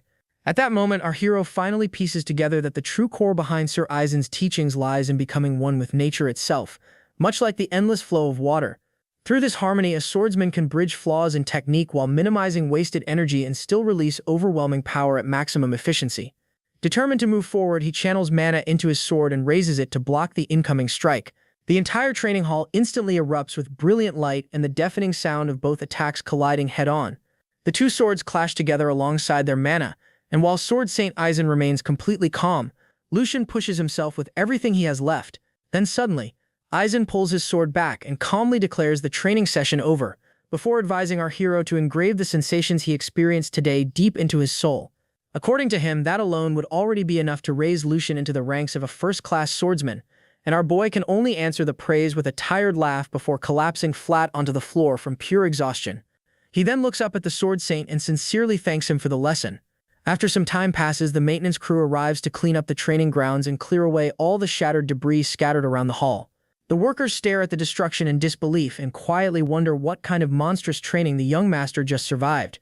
One of them even asks whether the young master is actually going to be alright after all this. Meanwhile, our boy sits there having a Joe Yabuki moment while questioning how he somehow managed to survive such a brutal training session in one piece. He finds it bizarre that such an absurdly harsh method is apparently necessary just to beat all the bad habits from his previous life as a mercenary out of him. He then glances toward his cracked wooden sword and figures that maybe this approach works for the best, after all, since it helped him grasp the concept much faster than expected. The more time he spends around the Sword Saint, the more impressed he becomes because the man constantly creates threats perfectly suited to the student's current level, before giving exactly the right guidance needed to produce results. Our hero realizes that something like this should be incredibly difficult unless the master can fully read the exact condition of a person's body and movements with scary precision. Because of that, he completely entrusts himself to the Sword Saint's teachings, since he can genuinely feel his own progress little by little. Up until now, our hero always believed that mastering the sword simply meant reaching some higher state of existence, but never once did he truly understand concepts like balance, reserve power, and flow the way he does now. He starts to think that the most important element may have already existed within him from the very beginning, which makes him wonder whether these teachings could have helped him get closer to the noble who killed him back in his previous life. The memory of the lash flashes through his mind, and he quietly wonders if he at least managed to exchange even a single proper blow before meeting his end that day. After sitting around idly for a while, he starts to think that ending the day this early feels like a complete waste of time and wishes he had someone suitable to spar against. But almost as if the universe suddenly decides to hear him out for once, he notices an entourage approaching alongside Joshua. The fourth son walks toward Master Aizen and greets him enthusiastically. Aizen welcomes him calmly and asks what brings him there before adding that he is currently busy training Lucian, so Joshua should return another time if he merely wishes to talk. Joshua quickly shakes his head and says that is not the reason for his visit at all. Aizen then asks why he came there, and Joshua explains that his brother recently started sword training again, so he arrived to help him out personally. He then turns toward Lucian and asks whether he agrees to it, but our boy already looks like a wolf that just watched its prey walk directly into the trap by itself. Master Aizen asks what exactly the youngest master means by this sudden offer of assistance, so Joshua explains that he wishes to duel Lucian in order to test the practical application of mana in real combat.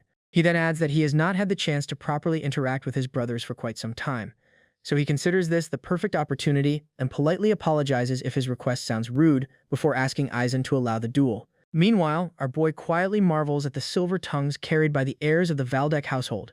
He immediately sees through the bluff and notices that not only did this brat barge in without warning, but he also brought real swords to challenge a brother who has not even completed a full week of training yet. At that point, Joshua's intention to suppress his older brother while strengthening his own position becomes painfully obvious. He also realizes that the little schemer carefully disguised everything as friendly help so he would not suffer any consequences afterward. Since the duel will happen directly under the Sword Saint's supervision, news of it will naturally spread through the estate faster than gossip at a family dinner. Because of this, our boy feels genuinely annoyed that even this peach-fuzzed fetus is already trying so hard to keep him beneath everyone else. He recalls that Sir Aizen once advised him to step away from the line of succession, and because of that, he now believes he must answer this duel in order to preserve his master's honor as well. So he calmly steps forward and asks his master to accept the proposal, which visibly catches Aizen by surprise. Lucian sarcastically praises his little brother's enthusiasm before calmly pointing out both his poor manners and his crooked mindset. He then offers to properly educate his childish younger brother, which instantly causes Joshua to start tweaking from pure irritation after hearing that. Lucian continues by saying that he refuses to tolerate the spoiled behavior Joshua displayed today and warns him not to place their master in such an awkward position ever again. Master Aizen quickly realizes that Lucian fully understands Joshua's true intentions and still wants to face him head-on regardless. He lets out a tired sigh after concluding that this troublesome bloodline simply cannot be fixed, and eventually allows the duel to proceed under one condition: that this kind of match must never happen again afterward. He explains that he will personally intervene if things become dangerous, and both brothers immediately agree to the condition. Lucian casually throws shade at his younger brother, while the little twerp nearly combusts from anger after getting called little once again. The duel finally prepares to begin, and Aizen carefully explains the rules beforehand. Neither of them may seriously harm the other, and the purpose of the match is only to display what they have learned so far. He further states that Lucian should approach the duel with the mindset of learning, since this is his very first one, while Joshua must remember the responsibilities expected from a senior. He says that he hopes neither of them brings shame upon the Valdec name, and with that, the duel officially begins. Both brothers unsheathe their swords and stand facing each other across the training ground. Meanwhile, Joshua quietly wonders when exactly his older brother started acting so full of himself and grows increasingly irritated every single time Lucian calls him little. In his mind, the fact that Lucian was born only a few minutes earlier somehow makes the whole attitude even more annoying. He promises that he will make Lucian shut his mouth and prove who truly stands on top, because something as trivial as birth order means absolutely nothing to him. Meanwhile, our hero quietly thinks that he would not even glare at a sworn enemy the same way Joshua keeps glaring at him right now.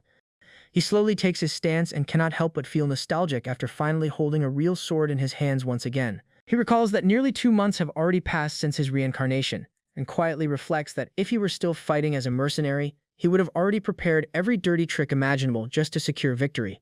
However, this time he stands here not as some wandering sellsword, but as the third heir of the Valdec family. He estimates that if he starts using swordsmanship from his previous life, Sir Aizen would probably notice it instantly without much difficulty. At the same time, no matter how sneaky and crafty Joshua acts, he is still ultimately just an inexperienced kid. Because of that, our boy decides to keep the duel within reasonable limits, though that train of thought immediately gets interrupted by Joshua's reckless comments. The brat smugly asks whether our boy has gotten scared now that he finally has to hold a real sword, then casually tells him not to worry, because dangerous accidents only happen when opponents stand on similar levels anyway. Lucian instantly takes back every thought about going easy on this little gremlin and calmly replies that they can switch to wooden swords instead if his little brother feels scared of getting hurt. At that point, he concludes that a proper beating truly remains the only medicine for a disobedient brat like this. Joshua loses his temper almost instantly and rushes straight toward Lucian while loudly promising to make him swallow those words. Our boy quickly raises his guard and immediately realizes that this fight may not be as simple as he first expected, because Joshua also trained under Master Aizen personally. That fact alone already makes him a dangerous opponent, and things become even worse because Lucian completely exhausted most of his mana during training earlier. Even so, our hero decides to trust in his opponent's lack of real combat experience and quietly gathers his mana while preparing himself for the incoming attack. But then, instead of waiting, Lucian suddenly makes the first move himself and takes advantage of the brief opening Joshua leaves behind. The unexpected action catches everyone off guard, and our boy casually tells the brat to grit his teeth while blocking the strike unless he wants to bite his own tongue off. Their swords collide head-on, and in the very next moment, a blinding flash of light erupts across the entire training hall. As the smoke clears, the younger brother is on his knees, barely managing to hold his own. Lucian taunts him that a real man definitely does not kneel so easily. That ticks him off, who then parries the blade away and tells Lucian to shut the hell up. Joshua calls it beginner luck and tells him not to get full of himself. He then states that there will not be a next time and rushes ahead at full speed. The younger brother swings in a wide arc, forcing our hero to take a step back. He then rushes in with a downward strike but gets blocked. The roles get reversed as Joshua is on top and he smiles like a madman. The two continue to exchange blow after blow, forcing each other to give it their all. Meanwhile, the Sword Saint and the butler watch the entire scene from the sidelines.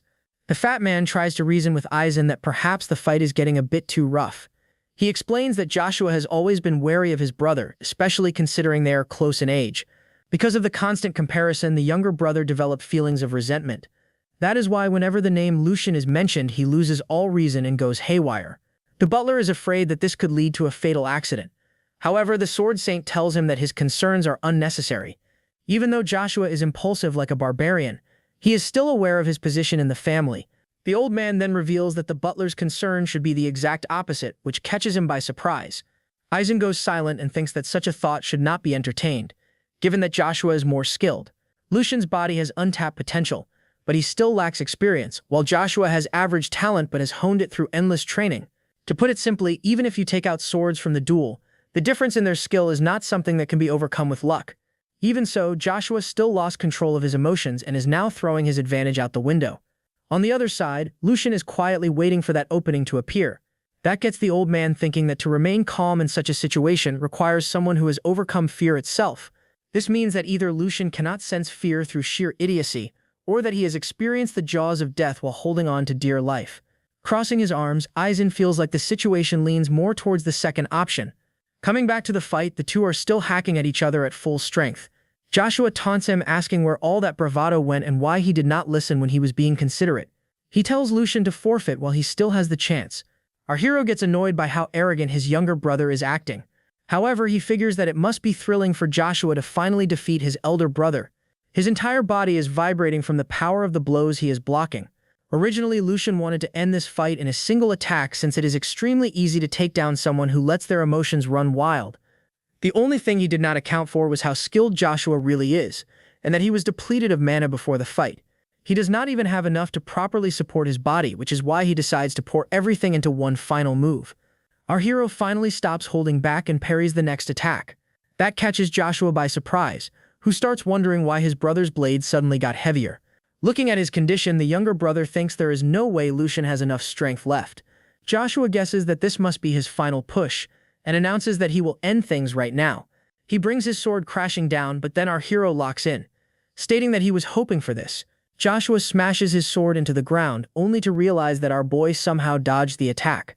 Moreover, he wonders if his eyes were playing tricks on him, since he could have sworn that he saw Lucian smile just before. Before he can fully process what happened, our boy calls his full name and taunts him by saying that he did not plan for anything after that strike. Our hero continues that Joshua did not even realize the exhausted appearance was a trap. With a devious smile, he keeps roasting him that this is why he will always remain the younger brother. The rage bait works as he yells at Lucian to save the bragging for after he wins and tries to draw his sword. Lucian blocks it with his foot and drives his hands to the ground as he continues to roast him. He then smugly asks his younger brother what he thinks will happen next. Joshua looks up at him and finally calls him brother for once. However, our hero raises his sword high with a devious smile and teases him for realizing they are related only when he is about to get whooped. News of the duel spreads through the household at ridiculous speed. The butlers and maids immediately start gossiping about how Master Lucian completely humiliated Joshua and sent him back looking ready to cry himself to sleep afterward. The main reason these rumors spread so quickly and somehow become more exaggerated every single hour is none other than Hugo and Hans themselves. Whenever people ask them for details, the two happily retell the story in the most entertaining way possible, while adding just enough spice to keep everyone hooked. What nobody realizes, however, is that the entire thing has already become part of a carefully planned scheme. Meanwhile, Joshua's broken sword now hangs proudly on Lucian's wall like some legendary hunting trophy, while our boy quietly hums to himself and watches the perfect environment for rumors spread naturally through the estate.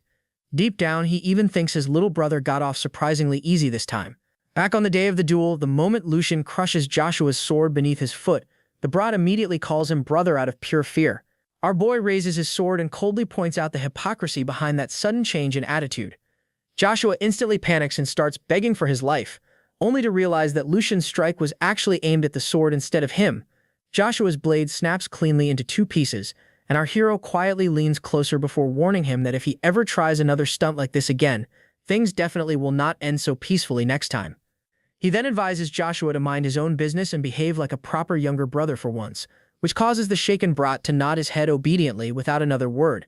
Since the rumors should keep his younger brother quiet for at least a while, Lucian decides that the internal household matters have been handled for now and shifts his attention toward the house of Marquis Logren instead. Soon after that, he heads toward his father and hands over the secret report Hugo recently delivered to him. He explains that exactly 1 week from now, the enemy plans to contact someone connected to the Logran side within Bestra territory. The Duke finds the whole thing absurd because although Bestra no longer serves any meaningful territorial function, it still remains dangerously close to Kelheim. Lucian agrees and explains that the enemy probably chose that location precisely because nobody would suspect activity happening there in the first place. The Duke acknowledges the blind spot before questioning why his son decided to bring the matter directly to him instead of resolving it personally. Lucian calmly replies that he currently lacks the necessary power because trapping a beast does not automatically mean one possesses the tools required to hunt it properly. The Duke immediately realizes that his son has approached him to obtain those tools, though he also questions whether Lucian truly deserves merit for such an operation. He explains that from the public's perspective, it would simply look like the Duke himself handled everything, and asks whether the young master genuinely believes he would gain any proper recognition from this achievement. According to him, a hunter only earns a real reputation after bringing down prey with his own strength. Otherwise, the result feels half-hearted and incomplete. The Duke then reminds Lucian that he already received both authority and opportunity to handle the matter personally, yet he still chose to seek a safer option through his father instead. He questions whether this truly represents the best his son can do, and our hero calmly replies that if he genuinely possessed the ability to complete the hunt alone, he would have gladly chosen that path from the very beginning. He adds that the path of the royal road can only truly be walked by people who already possess enough power to support it. Lucian calmly explains that simply stabbing a trapped beast with a spear while everyone already fears it should never count as bravery in the first place. Instead, he calls it a reckless act regardless of the final outcome because people would eventually lose trust in someone who acts that carelessly. Our hero then says that the true essence of a hunt does not lie in capturing the prey itself, but in protecting whatever stands behind the hunter. If the danger disappears successfully in the end, then it should not matter whether his methods get labeled half-hearted afterward. He quickly clarifies that this does not mean he plans to smile politely and wave at everyone like some wandering saint either. He then points toward the family hierarchy and explains that if the person originally assigned to fulfill a duty can no longer handle it properly, then naturally the next person expected to shoulder that burden has already been decided from the start. The Duke falls silent for a moment before finally admitting that the answer is sufficient. He quietly wonders how long it has been since someone managed to give him a rebuttal worth hearing. And on top of that, the response came from his own third son. He praises Lucian's answer by saying that a man must hold conviction in the path he chooses because anyone who gets shaken by a single comment will ultimately accomplish nothing in life. Lucian then asks whether this entire conversation was actually some kind of test, and his father openly confirms that it was indeed exactly that. The Duke explains that he wanted to see whether his son would simply bend beneath authority without resistance. He further adds that things would be different if Lucian himself lacked direction, but a person who cannot defend his own beliefs will never inspire others to follow him willingly. According to the Duke, someone like that would be unfit to lead the family and would struggle to even deserve the title of a proper man. Lucian quietly reflects that his father's unusually firm attitude did feel strange earlier, especially because the Duke already knew this entire matter stood far beyond his current abilities from the beginning. He finally lets out a small sigh of relief after realizing that the discussion turned out well enough, and then proceeds to ask his father for the support he requires. His father agrees to provide the necessary tools, but also warns that if they mobilize a large infantry force, the enemy will immediately notice their movements. Because of that, the Duke decides they will instead travel with a small elite group in order to avoid unnecessary attention. Lucian nods in agreement and asks for several knights from the family, but the Duke unexpectedly goes a step further and places the Black Lions under his command instead. He explains that this will serve as a valuable lesson so Lucian can understand what it truly feels like to carry the weight of responsibility on his shoulders. The scene shifts to a week later in the Bestra region. Lucian notices that the place looks as barren as an old man's bum crack. His homie informs him that the region never exactly received many resources. While it used to be a huge trade center, the big cities do not give it any importance anymore. That lack of attention makes it the perfect place to plant their home base. Curious, Hugo asks again if his master is still not willing to reveal how he uncovered this entire plan. Our young master silently grins, since it is a secret he did not even tell Hans about. Anyways, he promises to tell Hugo when the time is right, but for now their goal is dealing with the enemies standing in their sights.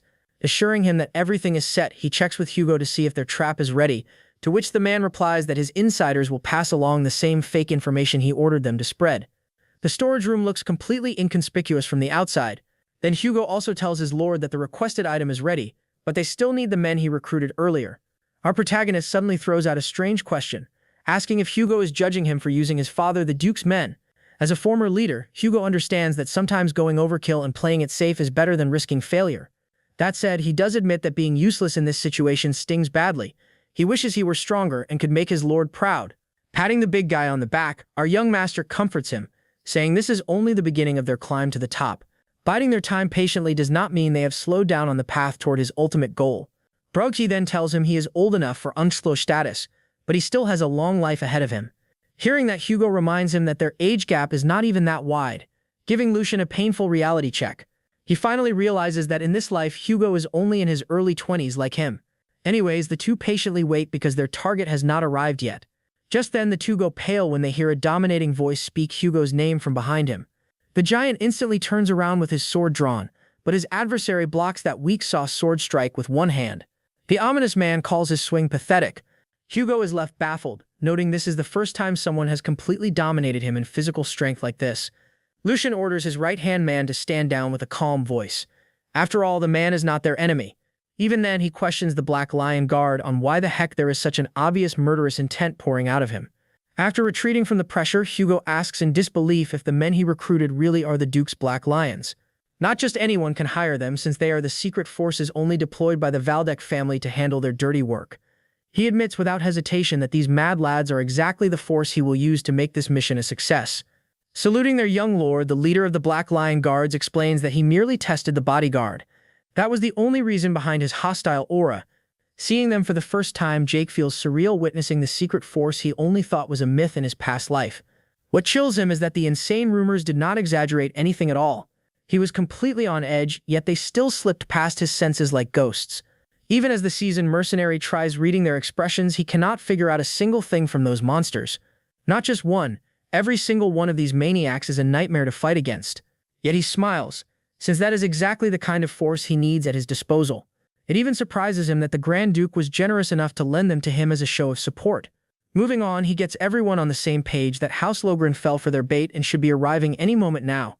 They have only one job, and that is securing the brains of the operation in reasonably good condition. As for the others, they can die for all he cares, since they dared dump their nonsense onto his territory. All decisions on the battlefield are completely left to their leader. Hearing that, the Black Lion leader realizes the Duke did not merely send them to keep Lucian's hands clean. This young master is sharp enough to understand their level and instruct them to achieve the best possible outcome. As he salutes once again, the leader genuinely starts believing the young master might bring a new era of prosperity to House Valdec. With that, the men are ready to roll out.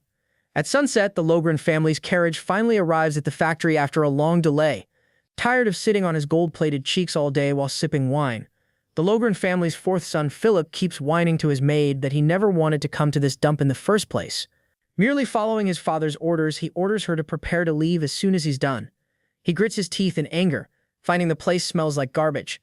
Hiding his face behind a veil, our boy desperately apologizes to Lord Philip for not giving his highness a proper welcome. Philip's bodyguard holds him at sword point, swearing he will mess him up if he steps any closer. Ordered to identify himself, our boy pleads that he is merely a servant sent by his boss Hugo. He grins from ear to ear, saying his name is not worth remembering anyway. Annoyed, Philip orders his bodyguard to relax and walks right past Lucian like he is trash on the street. Meanwhile, Jake inside Lucian's body is thrilled because he just hit a bigger jackpot than expected. The Logren family's fourth son is such a spoiled, brain-rotted brat that he is too clueless to even feel fear while on the enemy's turf. A Marquise's son showed up with a pathetic guard squad, practically begging to get surrounded and folded by his men. From the looks of it, half his guards are not even experienced fighters. The one man beside him, however, seems different from the rest. Putting that aside, he still finds it weird that this pampered moron brought maids to a drug deal like he is heading out on a picnic. Irritated by his guide looking around too much, Philip complains that he is wasting his time and orders Lucian to do the one job he was given. Seeing our boy rush over and apologize like some poor sap, Philip is convinced Hugo sent a certified idiot to receive him. Our hero takes one last glance at the maids and wonders if he's seen the maids standing in the back before. But it would make zero sense for that person to be here wearing a maid outfit, so he brushes the thought aside. When Philip heads inside, his disgust at the foul smell only gets stronger. That is when Hugo arrives on the scene and apologizes for the delay in their meeting. After all, their precious cargo requires careful transportation, and that naturally takes time. Philip Logren notices that Hugo revealed his face and hopes he did not betray him, to which the mafia boss replies that he is not disloyal enough to forget his master over some bargain bin pocket change. He taunts the Logren brat, saying they must seriously distrust him if they came in person after all the detailed reports he already provided them. Promising that their product will bring Kelheim to its knees, Hugo offers to demonstrate the product he has been working on this entire time. Watching his top-tier villain performance, our boy is impressed by Hugo's insane ability to lie straight through his teeth without blinking once. Small Willy Philly tries acting tough, stating that he will personally order Hugo's punishment if he fails to deliver on his claims. The brat then orders Lucian to grab the product from his boss. Happily agreeing, our boy runs over and asks his so-called boss to show the product they prepared for their honored guests. Hugo passes something to him and gives our boy a signal with his eyes. Holding the glowing blue item in his hand, our boy gives Philip Logren exactly what he wanted. He straight up yeets it across the room toward the fourth son of House Logren. Feeling absolutely betrayed, the noble brat shouts at them and calls them insane as he sees a dagger flying toward the glowing blue item. The moment it makes contact, the blue vial cracks open right above Philip's squad. A brilliant blue flash erupts and blinds everybody in the room. The flash makes Philip's vision go completely dark. The brat trembles like an earthworm on the ground, begging his guards and mommy to save him. He swears it will be over for them when they get back if they do not protect him. But all he hears from his guards is complete silence. Suddenly hearing the voice of his main bodyguard, Philip turns toward him and his vision finally returns, giving him a shred of hope. However, that hope instantly shatters when he sees his most trusted aide bleeding from every hole in his body. His last words are for his master to run because they were betrayed. With that, he collapses, and the noble brat is shaken to the core. Going numb from the shock, he struggles to process what just happened around him. He turns to the side and sees the heads of his men rolling across the ground. Holding another one of his men in a chokehold, the Black Lion guard mercilessly slices his throat open as well. The maids cower in fear for their lives while Philip screams at the top of his lungs in despair. This was the brilliant plan of our dirty-handed mercenary Jake, who used the blue flash bombs that are ridiculously fragile and expensive to make use of properly. There is no better tool than this for stealing the enemy's attention and vision in one move. Yet there is no doubt in his mind that the Blackguard's speedrunning the disposal of the Marquise's men is genuinely insane. With the last man finally down, the Black Lion's leader informs him that the enemy has been neutralized. His next plan is returning with the maids and the Logren family's fourth son back to the Valdek estate. At that moment, Lucian recalls his father's words that this is what he meant by the pressure of carrying the weight of his decisions. He watches as the guards corner the sewer rat who is supposed to be the son of a powerful marquis. Despite all his begging and whining, the Black Lion leader ignores the brat's tantrum and states that the Duke of Valdek will personally decide his punishment. The moment he hears the name Valdek, Philip completely breaks down and his rusty, rotted brain finally pieces together that his guide was not a random commoner. Behind the veil was the third son of House Valdek himself. Refusing to become a hostage for his enemies, he screams for the guards outside to protect him already for crying out loud. When he realizes all the guards outside are already dead too, he suddenly shouts Felicia's name. That is the maid with nerves of steel who has been standing calmly this entire time. Lucian cannot even hide his shock anymore because what he thought could never be true is slowly becoming reality right in front of him. With a face recognizable from a mile away and an eerily similar name, he knows the maid who picks up a sword like it is second nature to her. There is absolutely no doubt left in his mind that the Felicia standing before him is not a maid, but the sword demon Felix. For some weird reason, the Black Lion's knight lets small Willy Philly run over to his dear maid Felicia. Getting on his knees and tugging Miss Maid's skirt like a baby asking for milk, he begs the sword demon that he will give him anything if he gets him out alive. He even goes as far as saying on his word that nobody will dare insult Felix's mother over her peasant bloodline ever again. Watching Felix completely ignore him, the brat keeps yapping non-stop. Felix finally snaps and tells little Philly to shut up if he wants to live. With that, he draws his sword. The Black Lion's knight applauds his will to fight back, but says that would be a fool's errand. He gives the kid who is around Lucian's age one final chance to surrender wisely, but the sword demon refuses to lower his blade even an inch. Sir Nixon realizes there is no getting through that thick cross-dressing skull with words alone. He charges forward with his blade aimed directly at the sword demon's eyes, In response, Felix shifts his weight at the very last second before one of his eyeballs can get popped like a balloon. His split-second movement deflects the Black Lion's knight's blade and leaves the man wide open for a counterattack. After that, the monster backflips in his maid outfit while using that momentum to continue the attack. The last thing the long-haired knight sees is his reflection in the sword demon's blade before his neck is nearly separated from the rest of his body. Carrying the aura of a seasoned killer, Felix lands acts like it was nothing. Jake's suspicions are finally confirmed observing those infamous reflexes firsthand. Reflexes so absurd it's like predicting the future. He flashes back to his life as a mercenary when he first saw the elegant swordsman who looked completely out of place among filthy roughnecks like them. His pretty boy face and slim physique did not exactly blend in with that crowd. Now he understands that the Logren family's illegitimate child Felicia lived her life as Felix in order to hide her true identity. The Black Lion's knight is stunned that he would not even be standing there if he had dodged an eye blink later. Humbled by this experience, the seasoned warrior realizes he still has much to learn. Refusing to shame her family's honor by surrendering, Sword Demon Felicia prepares herself to at least secure one kill before dying. The Sword Demon senses a terrifying murderous intent radiating from Sir Nixon, someone she obviously cannot beat in a fair fight. After that, the two men observing from above are in a completely different league. It quickly becomes clear to her that death is creeping closer and closer with every second. So if this is going to be her final showdown, she will go all out without leaving behind any regrets. Watching from above, the Black Knight's leader is impressed by Felicia's nerves of steel in such a hopeless battle. In the time it takes a single drop of blood to hit the floor, the two sword masters clash against each other at lightning-fast speeds. Their blades smash together tip to tip. Before the victor can be decided, however, a dominating shout ordering them to stop this fight to the death instantly causes both of them to freeze. The two quickly back away from each other. They see Lucian glare at them dead serious as he states he will not stand there and watch more blood get spilled pointlessly. Sir Nixon reminds him that he gave them full authority to make decisions on this mission. He argues that the Sword Maid will eventually grow into a dangerous enemy for House Valdek in the future, reminding the little black lion whose leash he is really on. One stare from our young master makes it clear that he is not asking for opinions. Still, he presents the logic that it is guaranteed one of them will die like a dog in this fight. As the level-headed noble, he uses his authority as the third son to settle this with a duel against Felicia instead. If she wins, she is free to leave without harm. If she loses, however, she will surrender to him unconditionally.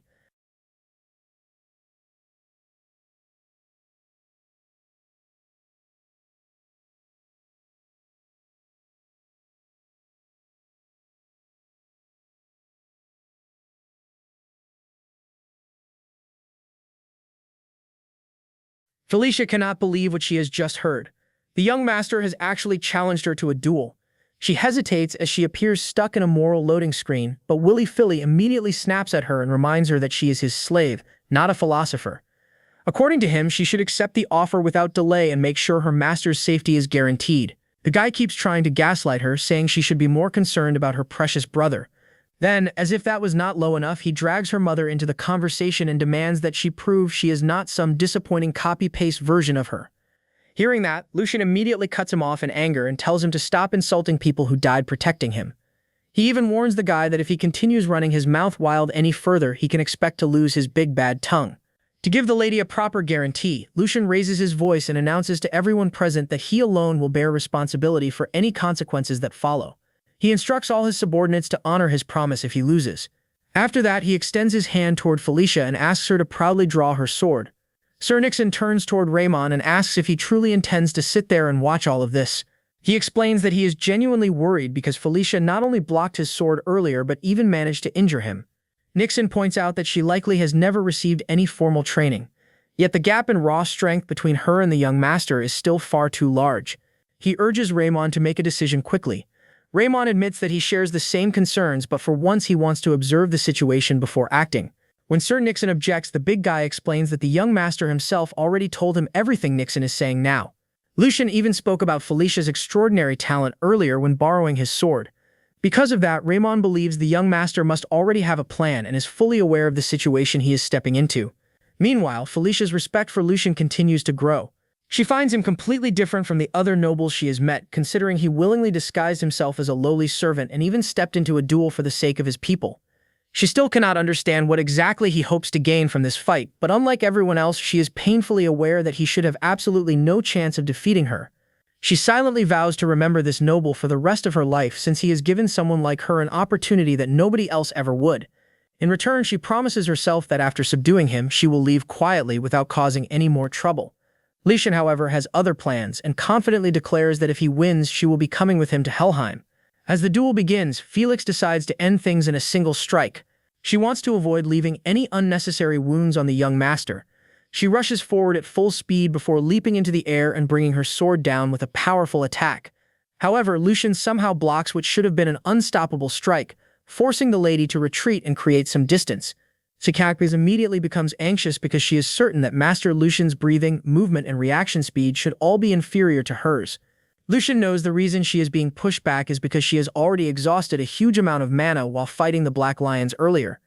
Because of that, the gap between them has shrunk to the point where it can finally be crossed. Our hero knows the habits, tendencies, and weaknesses of her swordsmanship even better than she does herself. He recalls crossing blades with her during his previous life. Although that encounter was brief, the memory remained crystal clear in his mind. Using everything he learned from it, he strikes at the perfect moment and cuts her sword cleanly into 2 pieces, while everyone around watches in complete disbelief. Seeing that, Philip Logran nearly wets his pants because he instantly realizes just how cooked he is. Lucian holds genuine respect for the sword demon Felix, since she had once generously shown him her path of the sword. The very knowledge she gave him in that previous life is the reason he manages to win today and successfully subdue her. Deep down, he also hopes that this is one small way to repay the debt he owed her from before. Later that night, Raymond appears before the Grand Duke and openly admits that his son has the qualities needed to become a rightful heir. Hearing that praise leaves Sigmund impressed because the Black Lions are not exactly known for handing out compliments so easily. The Grand Duke then explains that the reason he involved Raymond in this matter was because the situation had been far too serious to ignore. At the same time, he makes it clear that it is still much too early to make any final decisions regarding succession. After discussing the matter for a while, the Lord offers Raymond a drink, noting that it has been quite some time since the two of them last sat down together. The next morning, Lucian is still making his way toward Helheim after completing the mission in Bestra. Felix had completely collapsed from exhaustion after being subdued, forcing him to send her ahead with her maids to a nearby city so she could recover properly. Once that was taken care of, he turned his attention toward the spoiled rich brat from the Logran family, who spent the entire time worrying that his daddy might personally kick him out of the family tree. Lucian had already tried teaching the brat a lesson, even going as far as making him dig his own grave. But the effort was about as effective as arguing with a brick wall. Because of that, he is now being dragged along as a slave with his hands tied while being forced to walk beside the group. Whilst even now, the arrogant brat keeps demanding that Lucian treat him like a proper prisoner of war while throwing around empty threats about how his daddy will never forgive this humiliation. Lucian advises the guy to keep his mouth shut and casually crushes those threats by reminding him that even his mighty daddy stands no chance against House Valdek's granddaddy. A little later, they finally arrive back and are greeted by a massive crowd that has already started calling Lucian the Lion of House Valdek, the young lord who protected them from evil. His accomplishments have earned him a surprising amount of fame. Seeing all the commotion, a confused Hugo asks what exactly happened. Lord Lucian explains that he only sent his daddy a letter exposing the atrocities committed by House Logran, but he never expected the Grand Duke to back him this heavily and arrange something on this scale. Smiling toward Hugo, he tells the former Black Shark to proudly accept his very first merit. When the Grand Duke sees all of this with his own eyes, he remarks to Edwin that he might be getting old because he somehow ended up throwing a victory parade for his son. Edwin quickly reassures him, saying that the boy more than deserved it. He also reminds the Duke that the letter Lucian sent was not merely meant to strengthen his own position. If anything, it can be viewed as a strategic move that showcased House Valdek's firm resolve to stand with and protect its people. The Grand Duke agrees that the timing could not be more important. He points out that the situation across the Empire is becoming increasingly dangerous, and because of that, he needs to sharpen his own edge more than ever before. Meanwhile, as the scene shifts elsewhere, Lucian has finally made it back to his room and collapsed onto his bed, feeling genuinely relieved now that he has gotten surprisingly comfortable with this luxurious lifestyle. While resting, he reflects on the mission and realizes that things went even better than he originally expected. He managed to get his hands on Felicia far sooner than anticipated, and this victory could become a major source of motivation for Hugo's future growth.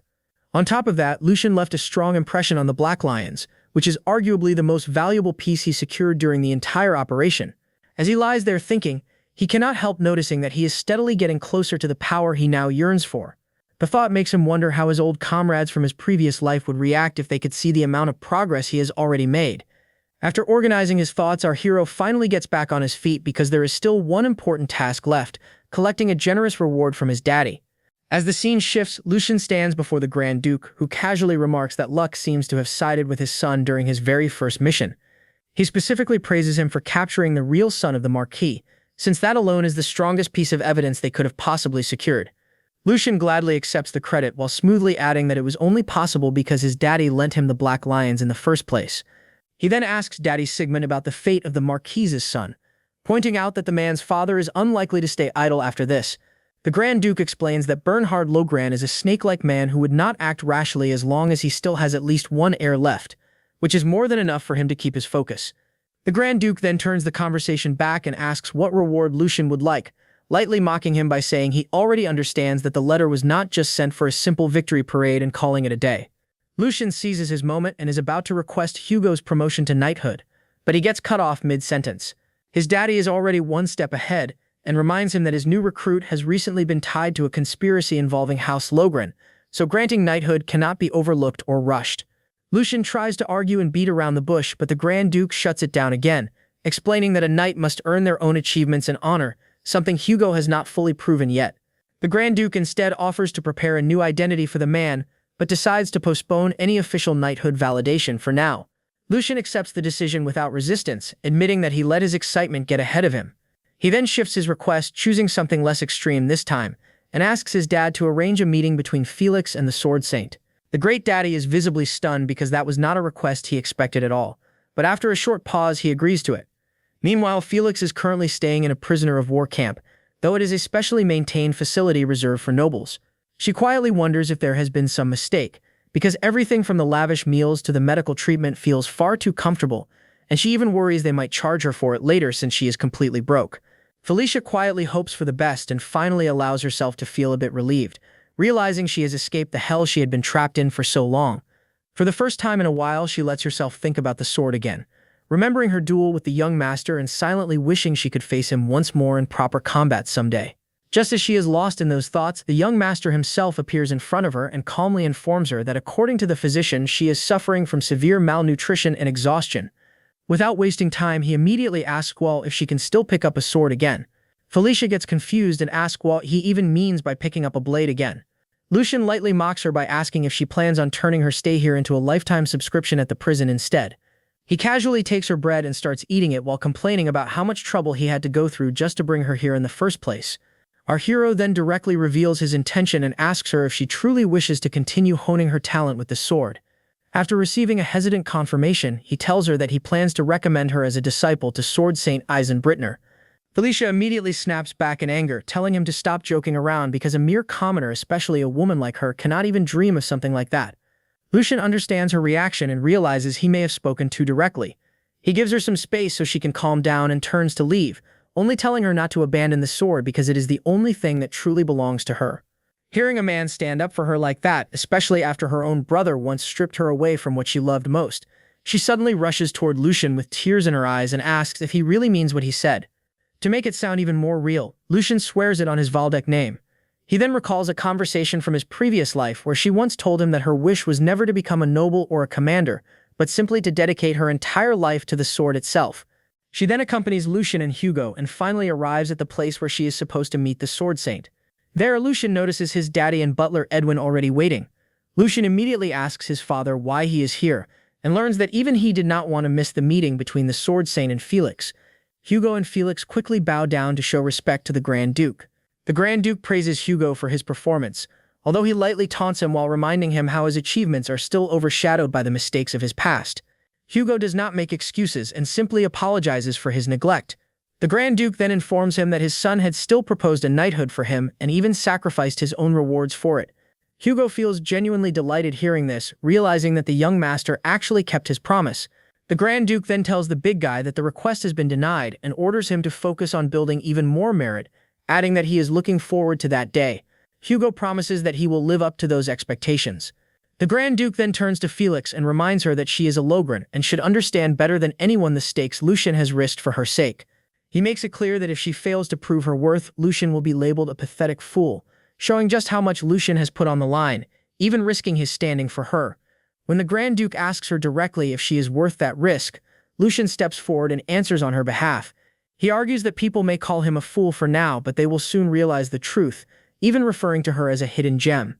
He then quietly tells the lady to quickly answer the Grand Duke with confidence. Lucian believes his daddy has personally come here to evaluate the vassals his own blood has chosen. Lucian thanks him for the opportunity as the meeting between the Sword Saint and Felix finally begins. When the Sword Saint Eisen asks why both the Grand Duke and his son are present, Sigmund replies that this is an important matter for the family, and as a knight himself he could not suppress his curiosity. He tells Eisen to ignore his son's reputation and give honest, strict judgment about the girl. Lucian also insists on the same, while Felicia stands there growing more nervous with every passing second as the outcome of her life starts to feel like it is hanging right there. As the silence stretches on, she finally comes face to face with Eisen and respectfully says it is an honor to meet him. While she is still introducing herself, Eisen suddenly turns serious and says her name means nothing to him, before sharply driving his sword into the ground infused with mana. He tells her to make her sword speak for her first, only then will she be allowed to introduce herself. Lucian closely observes how the master compresses mana into the tip of the blade before slamming it into the ground. Realizing that Felicia will need proper mana circulation or raw strength alone will never be enough to replicate that. Felicia herself understands that this is a once-in-a-lifetime chance, and quickly focuses her mana into her hands with precision. She recalls what Philip once showed her and draws her blade from its hilt with steady control. When she asks what she should do next, the master simply says he does not want to see anything more. The girl immediately panics as she feels her only opportunity slipping away, and desperately insists she followed his instructions and drew her sword as told. As the moment grows tense, the Sword Saint calmly states that her internal state clearly shows she avoided proper circulation out of fear of pain, but he can still sense she has talent for the sword. He mildly mocks her temperament, telling her that she must first learn how to listen properly and reflect on the words of the master who is teaching her. When the girl insists that she never had one to begin with and that she is completely ignorant about circulation or mana control, she finally lowers her pride and begs him to teach her, openly admitting her ignorance. The Sword Saint is taken aback as he cannot believe that she managed to learn something like this on her own, and argues that he clearly saw her using mana circulation while drawing the sword.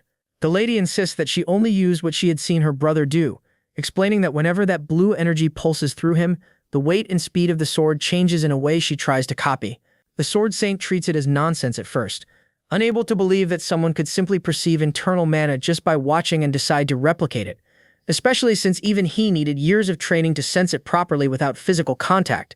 But he then looks at the young master in silence, almost questioning what kind of person he has brought to him, clearly remembering the promise of finding him a proper disciple.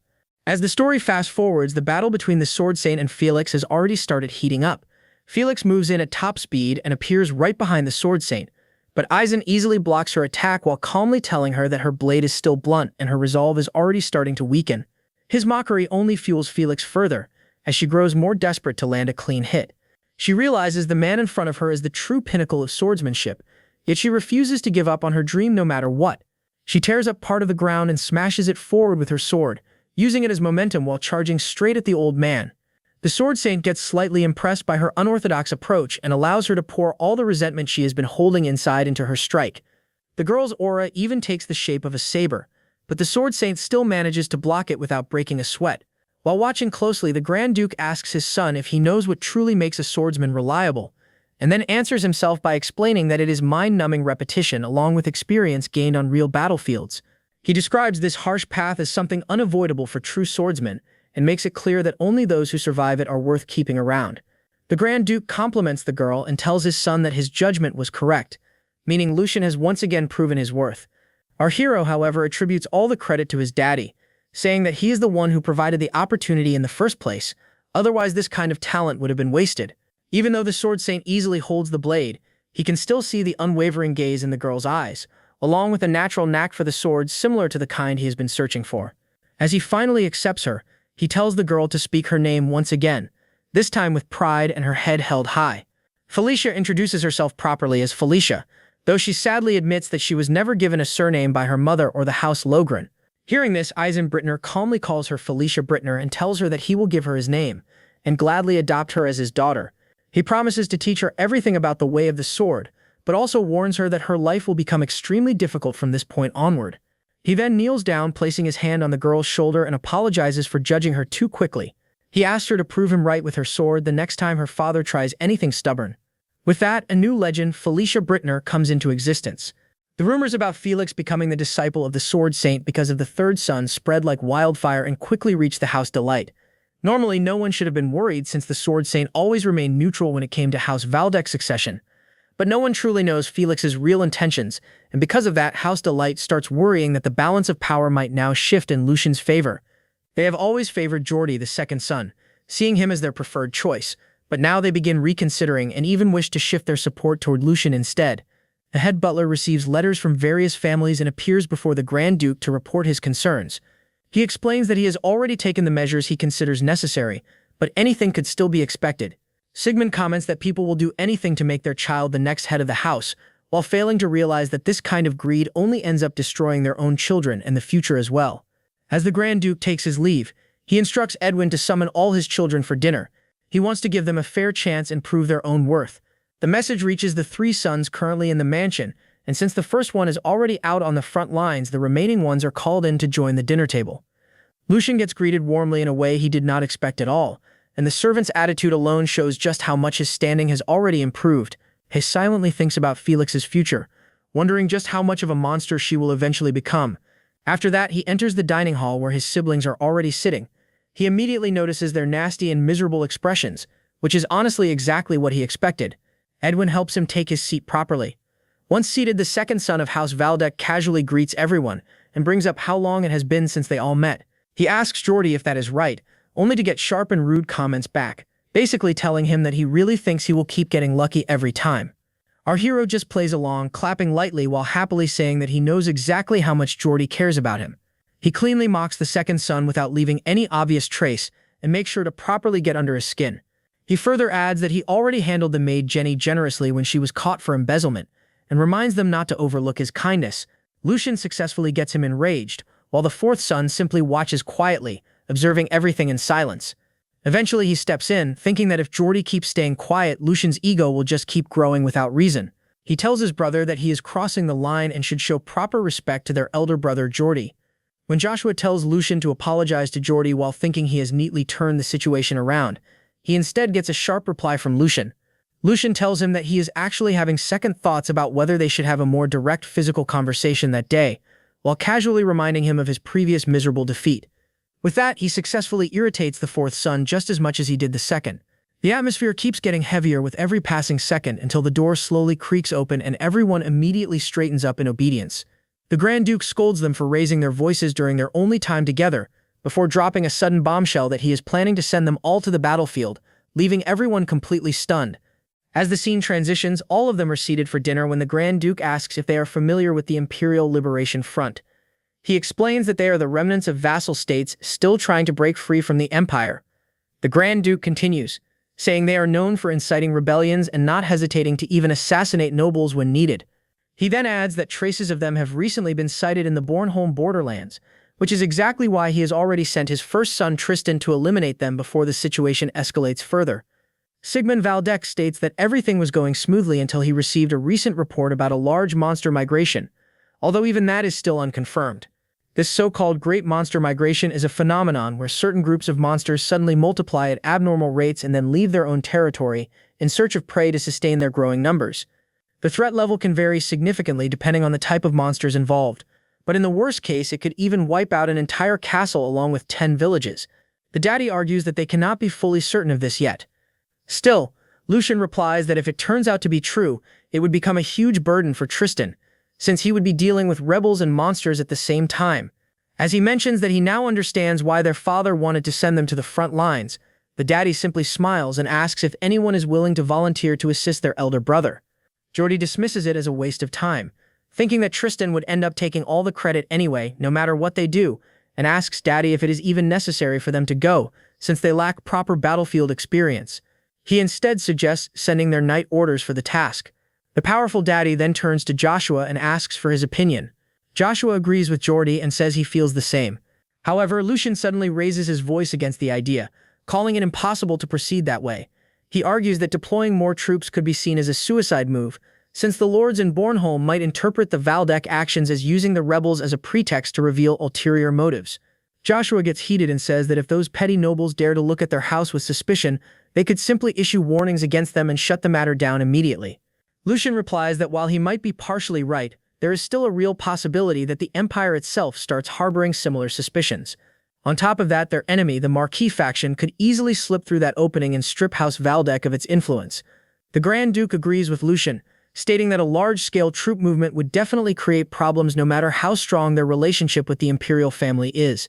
He goes through the risks carefully, including the possibility of the Emperor being forced into a difficult political position, which could ultimately put Valdek at risk as well. Lucian tries to think of a solution that can handle the situation without creating unnecessary tension. When the Great Daddy asks him directly, he replies that the only viable answer would be to gain extensive combat experience, suggesting they make use of the mercenary companies stationed in Bornholm. Lucian adds that they would still need someone from Valdek to oversee the operation and then casually, almost playfully, volunteers himself for that role. The story then shifts a few weeks later, with Lucian already on his way to meet his elder brother. He understands very well how difficult mercenaries can be to deal with, since he was once one of them, and he knows the only thing that truly keeps them in line is money. However, he is also fully aware that even money is not always enough, since mercenaries can change sides whenever they want. He remembers the old saying that abandoning an employer the moment things go wrong is basically the job description of a proper mercenary. Lucian also knows that his father only sent him here because of Tristan, who is absolutely inflexible in his methods. He recalls from his life as Jake that even back then Tristan used to strictly control everything, including guard rotations, break times, and even uniforms. He remembers how difficult it was to deal with Tristan back then as well, and because of that he is certain there would be no way to properly negotiate with mercenaries who are already trying to exploit the Empire's crisis just to earn quick money. Lucian feels oddly excited as he sees this as a situation perfectly aligned for him. And thinking about it, he makes a rather villainous expression that even manages to slightly scare Hugo. A while later, our hero arrives at the location and thanks Raymond for accompanying them. Raymond had voluntarily offered to escort him and mentions that the rest of the team members have already arrived and will regroup with them later. As they move forward to meet the first young master, they spot the Imperial Liberation Front trying to escape.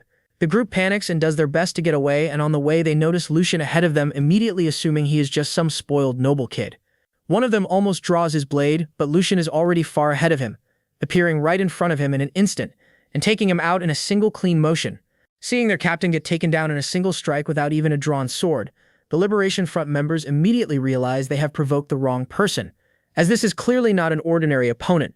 On the other hand, Lucian cannot help but enjoy the way his body moves, as if everything is finally syncing properly. He feels his strength fully restored and even stronger than before, far beyond what he ever expected back when he was Jake. Lucian tells the remaining Liberation members that they are not getting another warning and forces them to kneel. The Liberation members quickly realize they have no chance and comply, surrendering on the spot. Lucian can see the rage and resentment in their eyes, clearly showing what the war has done to them. For a moment he softens and tells them that if they cooperate, he will make sure they are given a proper trial in court. Tristan then arrives on horseback, and it quickly becomes clear that the knight in front of them is none other than Lucian's elder brother. He states coldly that citizens of the Empire deserve fair judgment, but immediately adds that rebels have no such privilege since they chose to turn their blades against the Empire. Without hesitation, he begins sentencing them to death, going even further than Lucian expected. One of the captured Liberation members loses control after hearing the insult and snaps completely. He yells at Tristan, demanding what right he has to decide their lives, and in a desperate burst of rage, he leaps forward, aiming to kill him in a single strike. While mid-leap, he accuses Tristan and the Empire of trampling them first, but as expected, his blade never even gets close. The vice-captain of the rebels is instantly pierced by multiple strikes mid-air and drops dead on the spot. Tristan calmly brushes it off and tells Lucian that this is the standard they must uphold, almost as if it is a lesson rather than a massacre. Later, while Lucian reflects on what just happened, he realizes he has no memory of Tristan ever being this ruthless. Even more strange, he cannot recall anything about Bornholm from his past life as Jake at all. At first he assumes he might have been assigned elsewhere during that period, but the scale of this event makes it hard to believe he would not have heard anything about it. That alone makes him uneasy. The entire situation feels off, especially with the growing fear among locals and the rebels acting more chaotic than expected, clearly showing that things here are far worse than what his great daddy's report suggested.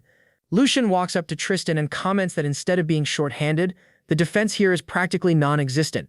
Tristan agrees, explaining that their main forces are currently occupied with the rebel main army, leaving only a small number of troops behind to maintain order, which is exactly why they had planned to rely on mercenaries. Tristan then explains that the mercenaries are already starting to ignore their original contract and pushing for a renegotiation, clearly trying to exploit the Empire's current situation to cash in for more. Lucian immediately understands what is going on. having lived through the mercenary world as Jake and knowing exactly how they think when opportunity shows up. When Tristan tells him that he has no real expectations from him and assumes he must have been forced or pushed into this assignment, he adds that Lucien should simply keep an eye on the mercenaries so they do not worsen the situation. Lucien calmly shuts that down. He first clarifies that he volunteered for this role himself, and then reveals that he actually has a way to resolve the crisis Tristan is dealing with. He produces a signed letter from his great daddy as proof. He explains that their daddy has granted him full authority over all matters related to the mercenaries. From this point onward, he will be taking full command of the mercenary situation, so his big brother can finally sit back and breathe for once.